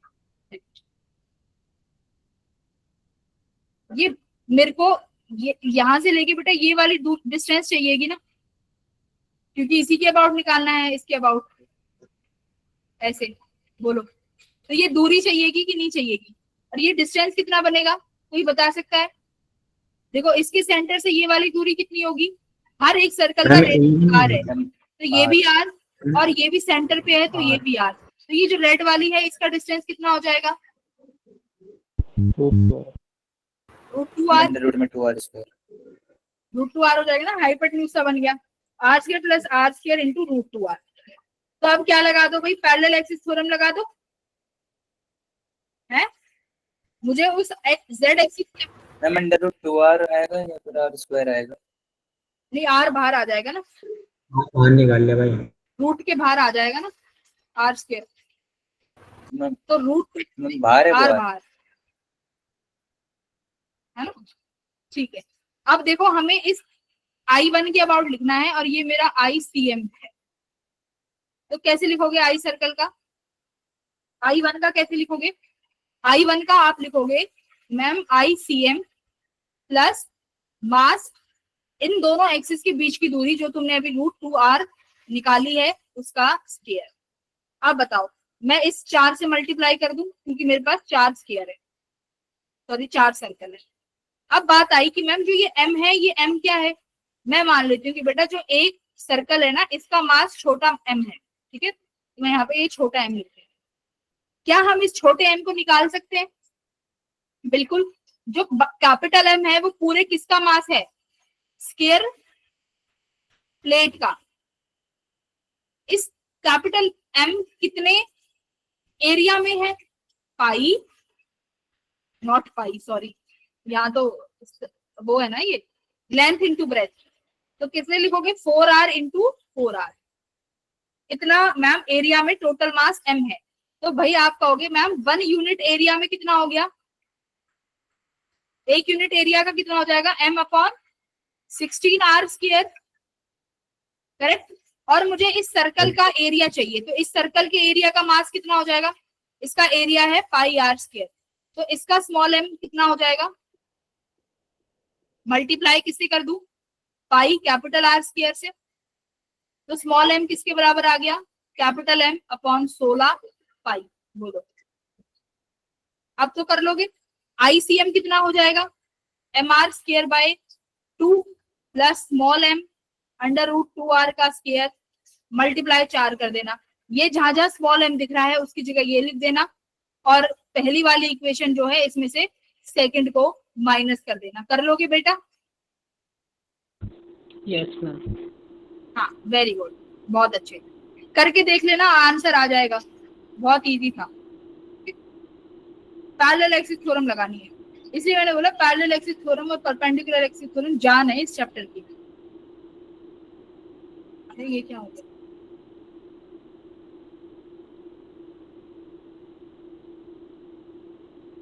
फिफ्टींथ वाला बोलो, हो गया था? देखो, नो एक्सटर्नल फोर्स, कोई एक्सटर्नल फोर्स ही नहीं है, तो इसमें भी क्या करने का?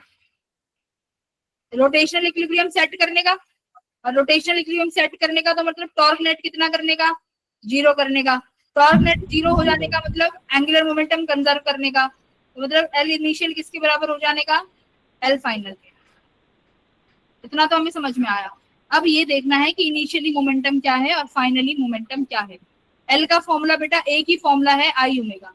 चलो देखो, एक रॉड है, लेंथ L है, मास M है, 2 बीड है जिनका साइज बहुत छोटा है, मास M है, छोटे छोटे मास M है, वो स्लाइड कर सकते हैं रॉड के। अब रॉड पर मतलब ऐसे ऐसे इधर उधर जा सकते हैं, नाच सकते हैं रोड पे। कह रहे हैं कि जब इनिशियली था तो ये कहां पर थे दोनों भाई?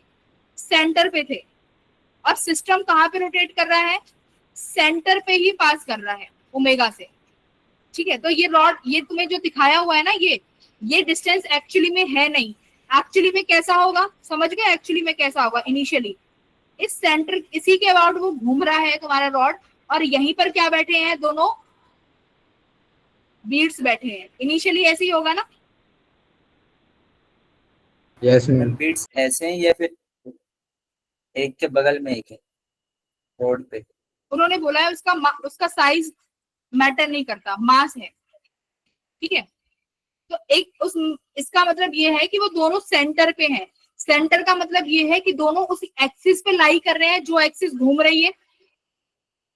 समझो बात को, समझो।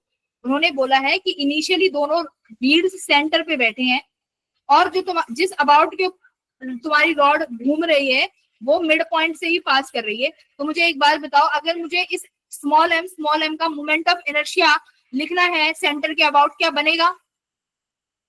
या क्या एंगुलर मोमेंटम बनेगी इनकी?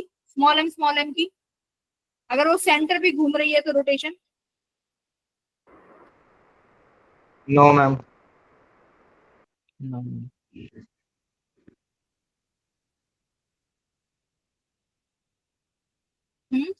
देखो, अगर मास तुम्हारा उसी एक्सिस पर है जहां पर पाइवटेड पॉइंट है, या उसी एक्सिस पर है जहां पर वो एक्सिस घूम रही है, तो उसी पॉइंट के अबाउट उसका खुद का इनर्शिया कितना हो जाता है उस मास का? 0। मैम क्योंकि डिस्टेंस ही नहीं है। हाँ, पढ़ा है ना, mr² होता है।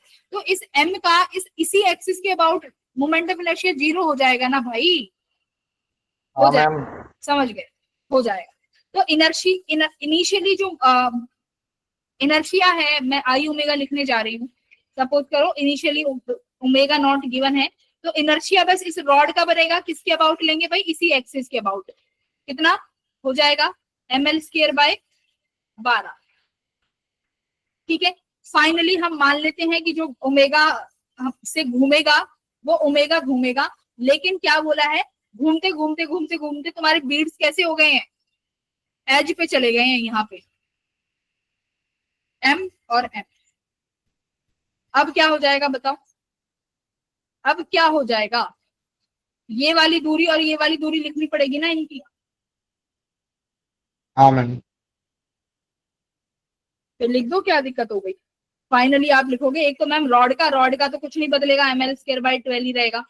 इनका कितना हो जाएगा? mr² plus mr²। तो मैं 2mr² लिख देती हूँ, 2mr²। r क्या है भाई? मैंने तुम्हें उसमें भी बताया था जब हमने EMI करी थी कि, और अभी भी बता रही हूँ, डिस्टेंस हमेशा वहां से लेते हैं जिस पॉइंट से या तो हमें पाइवटेड पॉइंट दिया हो, या जिस पॉइंट से तुम्हारा एक्सिस ऑफ रोटेशन हो रहा हो। तो कितना दूरी हो जाएगा भाई? l/2, और ये भी l/2। तो यहाँ क्या लिख दूं? l/2 का होल स्क्वायर लिख दूं। क्या ओमेगा निकाल लोगे आसानी से? बस हो गया सवाल, एक ही लाइन का सवाल था, निकाल लेंगे।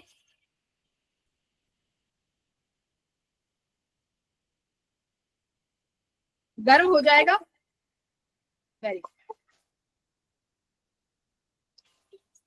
मैम 1 सेकंड में कर लिया था तो कल। अरे राहुल,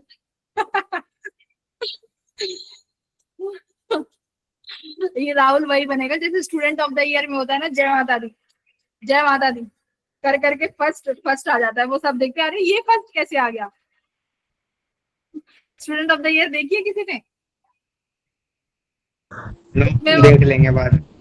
हाँ, नहीं नहीं अभी मत देखना, कभी जब टाइम हो, फ्री चिल, दिमाग खराब हो रहा हो, जब देखना। उसमें वही ऐसे ही करता है, वो कुछ नहीं पढ़ता। एक रात पहले वो कहता है अरे मेरी तो माता जी सब पास करा देंगी, वो जाता है पेपर में जय माता दी तुक्का, जय माता दी तुक्का, और वो फर्स्ट आता है, यूनिवर्सिटी टॉप कर देता है। ना हमारे साथ भी होगा क्या ऐसा? हाँ, मेरे साथ भी नहीं होता था वैसे कभी भी। मैम तो उसके एग्जाम में नेगेटिव मार्किंग नहीं थी ना? अरे उसके सारे तुक्के ठीक लगे ना, सारे ठीक लगे थे उसके।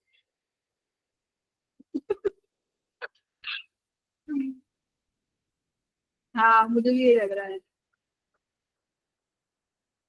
चलो, सुमित से भी एक टैलेंटेड यहाँ पर एग्जिस्ट करता है, राहुल। राहुल ने 1 सेकंड में किया है सवाल। ये वाला क्वेश्चन हो गया था भाई, ये भी इसने तो पूछ ही लिया तुम्हें। एवरेज टॉर्क निकालो of A projectile, initial speed u, angle of projection this, is the figure about the point of project. Torque निकालनी है अब किस पॉइंट के अबाउट? जिस पॉइंट से तुमने प्रोजेक्ट किया है टॉर्क निकालनी है। टॉर्क का फॉर्मूला तो तुम सबको पता ही है, mr होता है, और किस about the point of projection. तो देखो, अगर इसी पॉइंट पे लिखोगे तो इसी पॉइंट के अबाउट इसका जो भी फोर्स होगा यहाँ पर तो वो 0 हो जाएगी टॉर्क।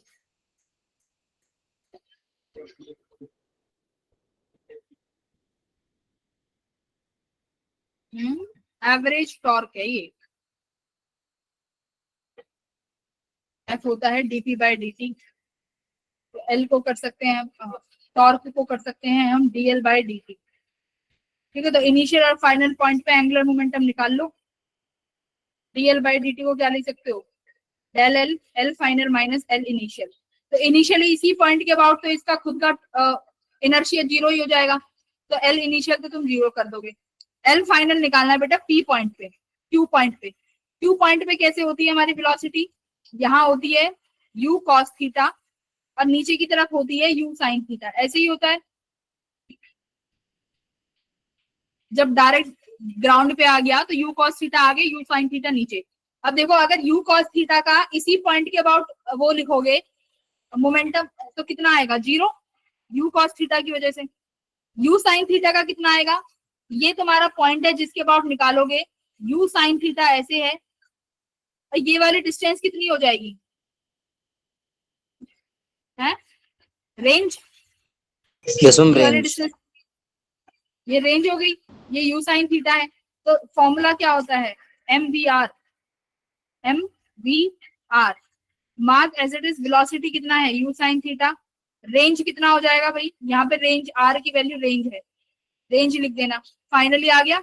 अपॉन में टाइम, टाइम कितना हो जाएगा, टाइम ऑफ फ्लाइट कर लोगे, ये आ गया तुम्हारा एवरेज टॉर्क का।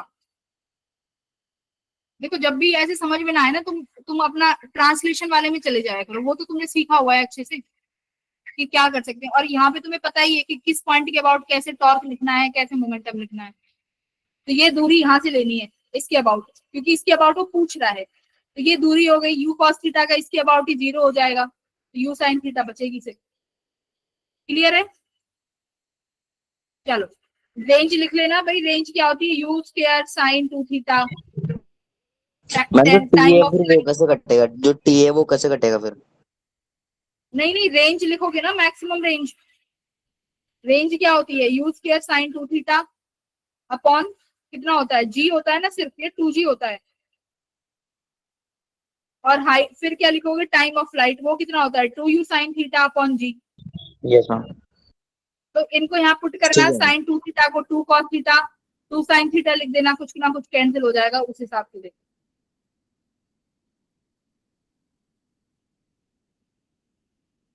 ये तो इजी इजी से थे, ये तो कर लिए होंगे। 18th और 17th हो गए थे। 18th का आंसर क्या है? 20। आंसर क्या है 18, हाँ 18th का 20 है। ओके। पावर क्या होता है, फोर्स इंटू, पावर क्या होती है फोर्स इंटू वेलोसिटी, फोर्स क्या होता है टॉर्क, वेलोसिटी क्या होती है ओमेगा। ठीक है, तो कर देना इनका डॉट प्रोडक्ट, आ जाएगा। यस मैम आ गया था। ये बताओ स्टेटमेंट वाइज, फर्स्ट स्टेटमेंट गलत है कि सही है?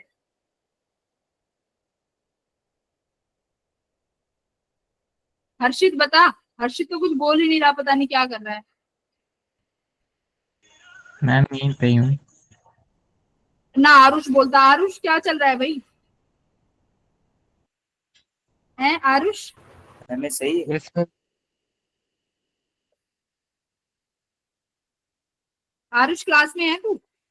Yes ma'am. ठीक है, तो आरुष बताएगा फर्स्ट स्टेटमेंट सही है कि गलत है।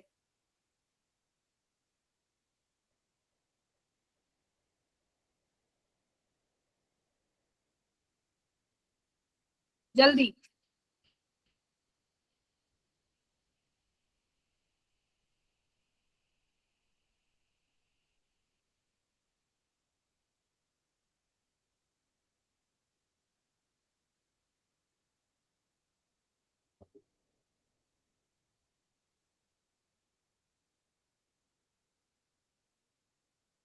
बताओ आरुष, आरुष तो इंटेलिजेंट बच्चा है भाई, आरुष तो बता सकता है। फर्स्ट टर्म गलत है। हाँ क्यों,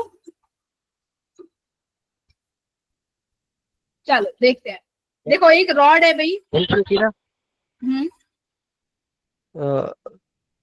क्योंकि मैम वो एक फिक्स्ड एक्सिस के अबाउट रोटेट कर रही है, और हम पर मैम वो पैरेलल हो सकता है मैम।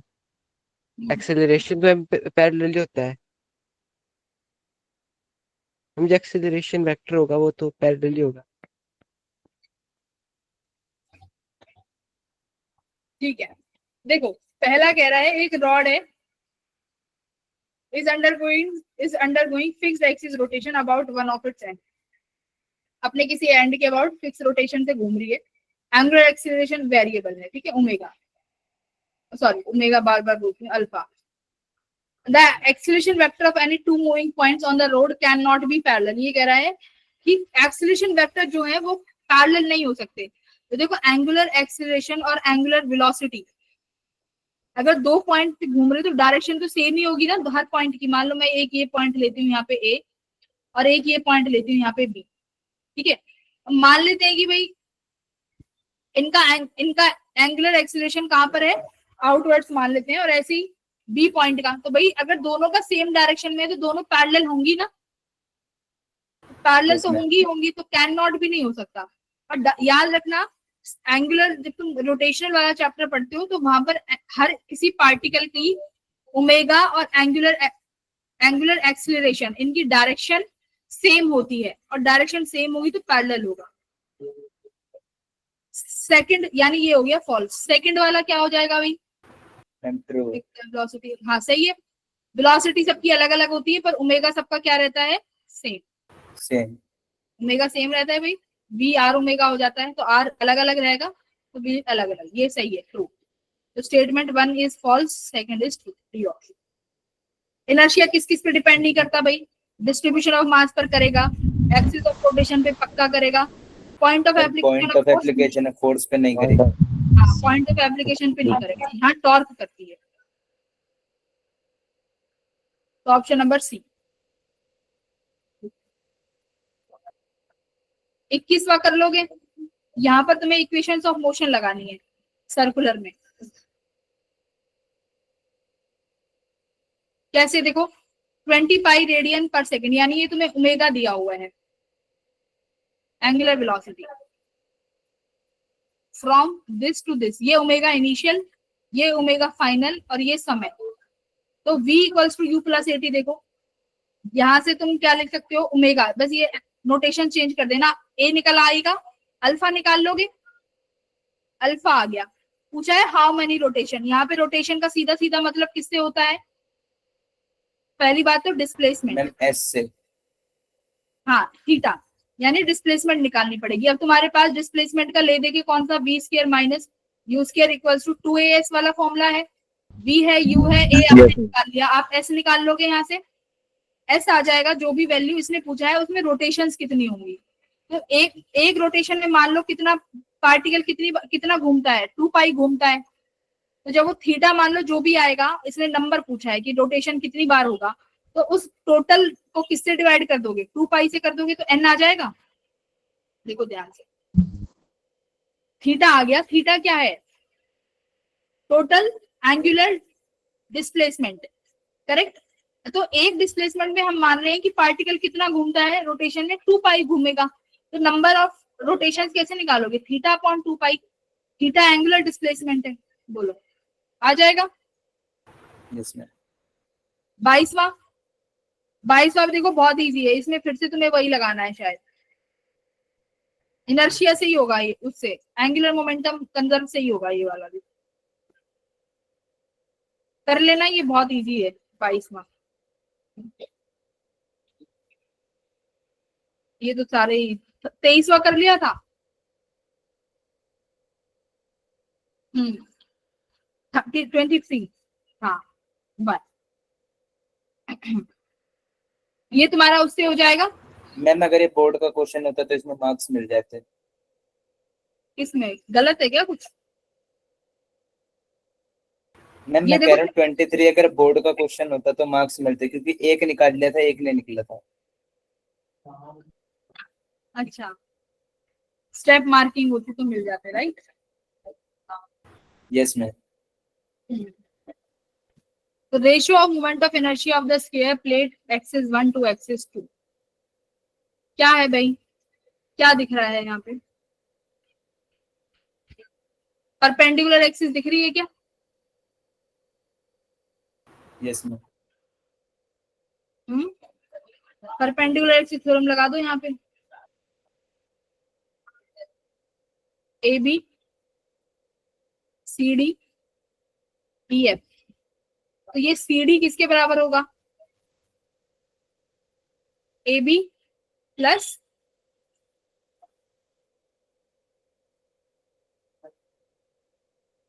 एक सेकेंड, मैंने क्या कर दिया? C D. गड़बड़ कर दी, एक सेकेंड।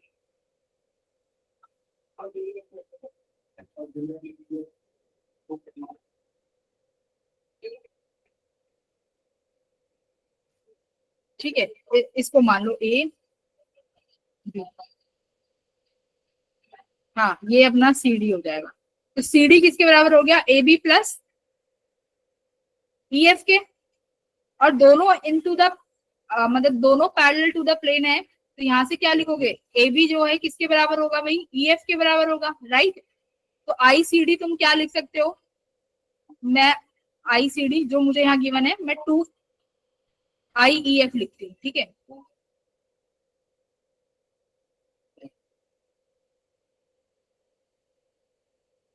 क्या करते हैं? आई सी डी, ठीक है। ये A B plus E F के बराबर बनेगा, ये दोनों बराबर हैं, तो ये 2 टाइम्स हो जाएगा ई एफ के। फिर आई सी डी कितना हो जाएगा?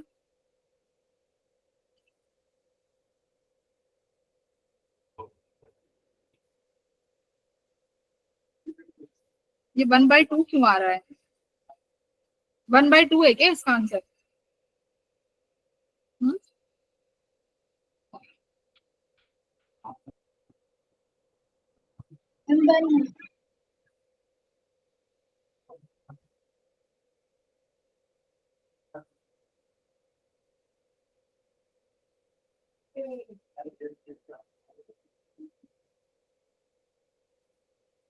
अच्छा अच्छा अच्छा अच्छा, पर I F I C D जो होगा इसके 2 टाइम्स ही तो होगा आई ई एफ के। मान लेते हैं इसका मोमेंट ऑफ इनर्शिया I1 है और इसका I2 है, 2 टाइम्स ही तो आएगा ये परपेंडिकुलर एक्सिस थ्योरम पे।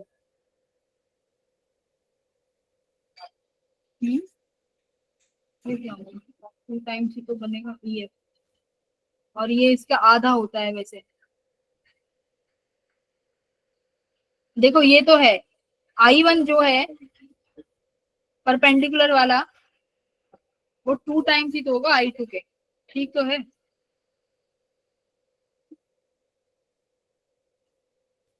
वन कैसे आ रहे हैं? ये तो रेशियो तो इनका 1/2 आ रहा है। मैम आप थर्ड एक्सिस के अबाउट ले लो तो सेम आ जाएगा। कौन थर्ड एक्सिस?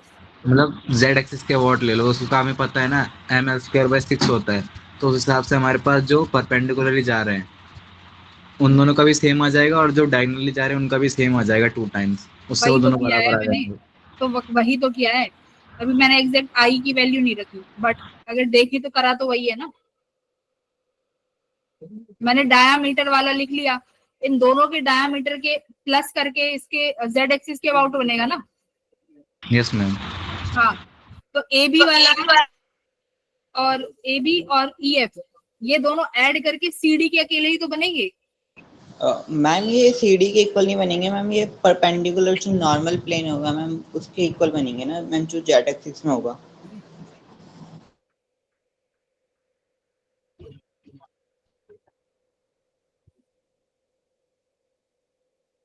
मैम आप सीडी के ऊपर एक और परपेंडिकुलर लाइन खींचो अपोजिट डायगोनल में, फिर उसका moment of inertia Z axis के अबाउट बराबर हो जाएगा। ऐसे खींचू? हाँ, yes ma'am. A B C D E F, इसको जी एच नाम दे दो। तो कह रहे हो जी एच और सी डी यस इन मैम, दोनों इनका का निकालना बराबर, है।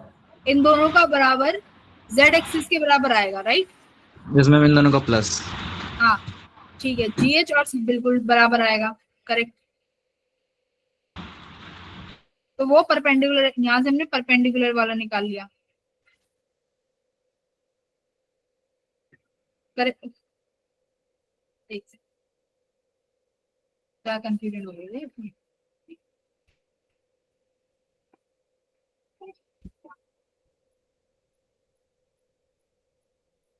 ये मुझे तो लगा ये तो सबसे आसान क्वेश्चन है, देखो इसी में ही फंस गए।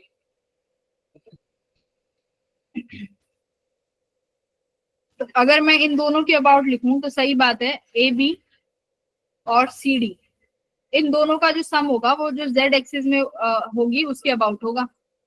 तो यहाँ आई जेड जो होगा वो A B plus C D के बराबर हो जाएगा। ठीक है, फिर अब मैम हम देख पा रहे हैं ए बी और सी डी तो बराबर ही होंगे ना मोमेंट ऑफ हाँ इनर्शिया, तो 2 टाइम्स हाँ लिख देंगे सी डी के। हाँ, तो यही तो किया था अभी, 2 तो टाइम्स मैम हो जाएगा बराबर आ ये। जाएगा ना। अब फिर मैम हम सीधा वाला ले लेंगे। अच्छा, फिर कह रहे हो कि फिर ऐसे ले लेंगे, यस मैम, ये फिर उन बी दोनों का भी वाला 2 टाइम्स ये हो वाला ले जाएगा। लेंगे।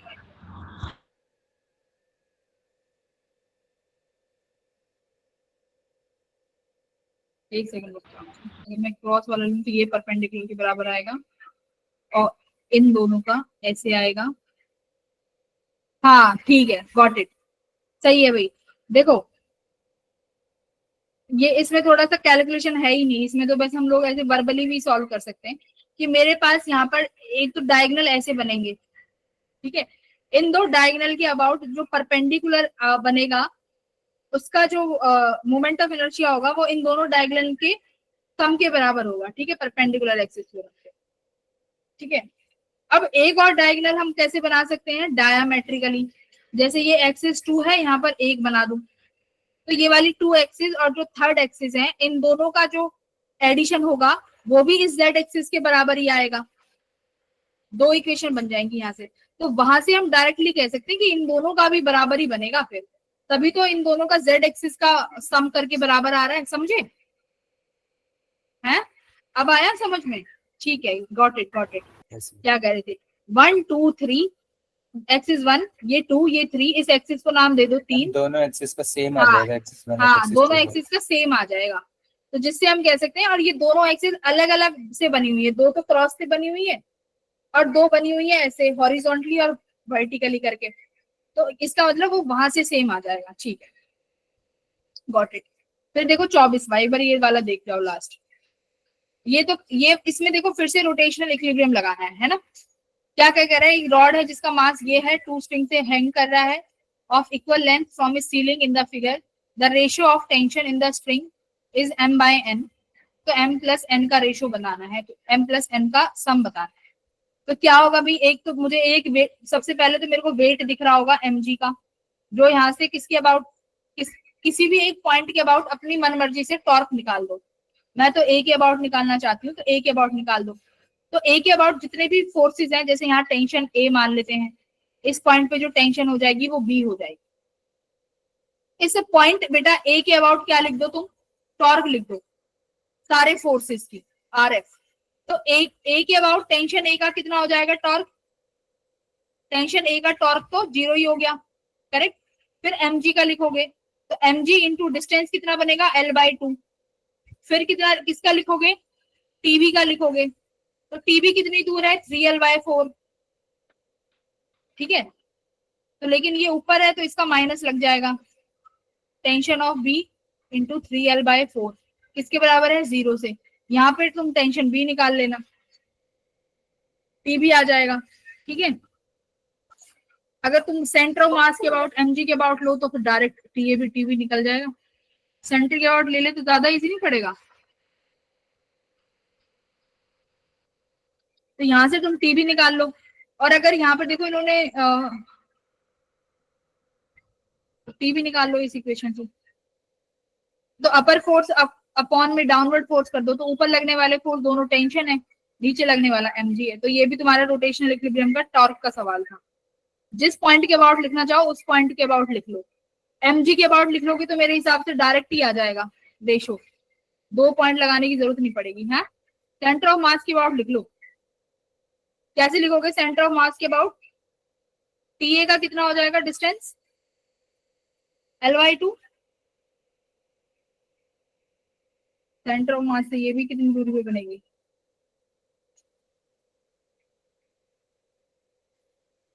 देख लेंगे। ठीक है, 25 बार कर लोगे, ये भी सेफ वही है एंगुलर एक्सीलरेशन वाला, torque equals to I omega लगा देना इसमें। ठीक है, कर लोगे ये वाला क्वेश्चन? आई तुम्हें दिया ही हुआ है, ओमेगा निकाल लेना। टॉर्क क्या हो जाएगा? F R. फोर्स की वैल्यू ये रही, एक तो 10 न्यूटन। सेंटर ऑफ अबाउट यहाँ से ले लेना। तो ये फोर्स 10 न्यूटन का, देखो इसको कैसे घुमाना चाहता है, ऐसे। तो ये फोर्स कितना लिखोगे यहाँ पे? देखो टॉर्क लिखोगे, फोर्स 10 न्यूटन की है। ये कितना डिस्टेंस बनेगा भाई? बाहर वाला रेडियस है 20 सेंटीमीटर का, तो इंटू 20 सेंटीमीटर प्लस, देखो अब जो ये 9 न्यूटन का फोर्स है, फिर ये भी इसको ऐसे घुमाना चाहता है एंटी क्लॉकवाइज, तो ये भी प्लस होगा। 9 इंटू कितना है रेडियस इसका भी 20 है, तो 20 से मल्टीप्लाई कर दो। प्लस अब देखो जो ये 12 न्यूटन वाला है बेटा, ये इसको कैसे घुमाना चाहता है? ऐसे क्लॉकवाइज, है ना। तो इसकी डायरेक्शन अलग हो गई, ये टॉर्क इसको ऐसे घुमाएगा इसको। तो यहाँ पर प्लस ना लगा के माइनस लिख देना। 12 न्यूटन कितनी दूरी है? देखो ये जो है सेकंड वाले रेडियस पे लग रहा है, जो कि कितनी दूरी पे है? 5 पे। तो यहाँ पर 5 से मल्टीप्लाई कर देना। बस ये तुम्हारी टॉर्क हो गई। इक्वल्स टू आई तुम्हें गिवन है 3200, यहाँ पर ओमेगा लिख देना, आ जाएगा आंसर। ठीक है, ये सेंटीमीटर है, इसको मीटर्स में चेंज कर लेना। तो 25 के 25 हमने क्वेश्चन कर लिए हैं। चलो बहुत अच्छी बात है, आप कुछ तो तुम्हें समझ में आया होगा इस चैप्टर का, होपफुली जिन्होंने क्लास ली उन्हें तो आया ही होगा। 10 न्यूटन गिवन नहीं था? ओ ठीक है, ठीक है, चलो all the best everyone, bye, good night. Thank you ma'am.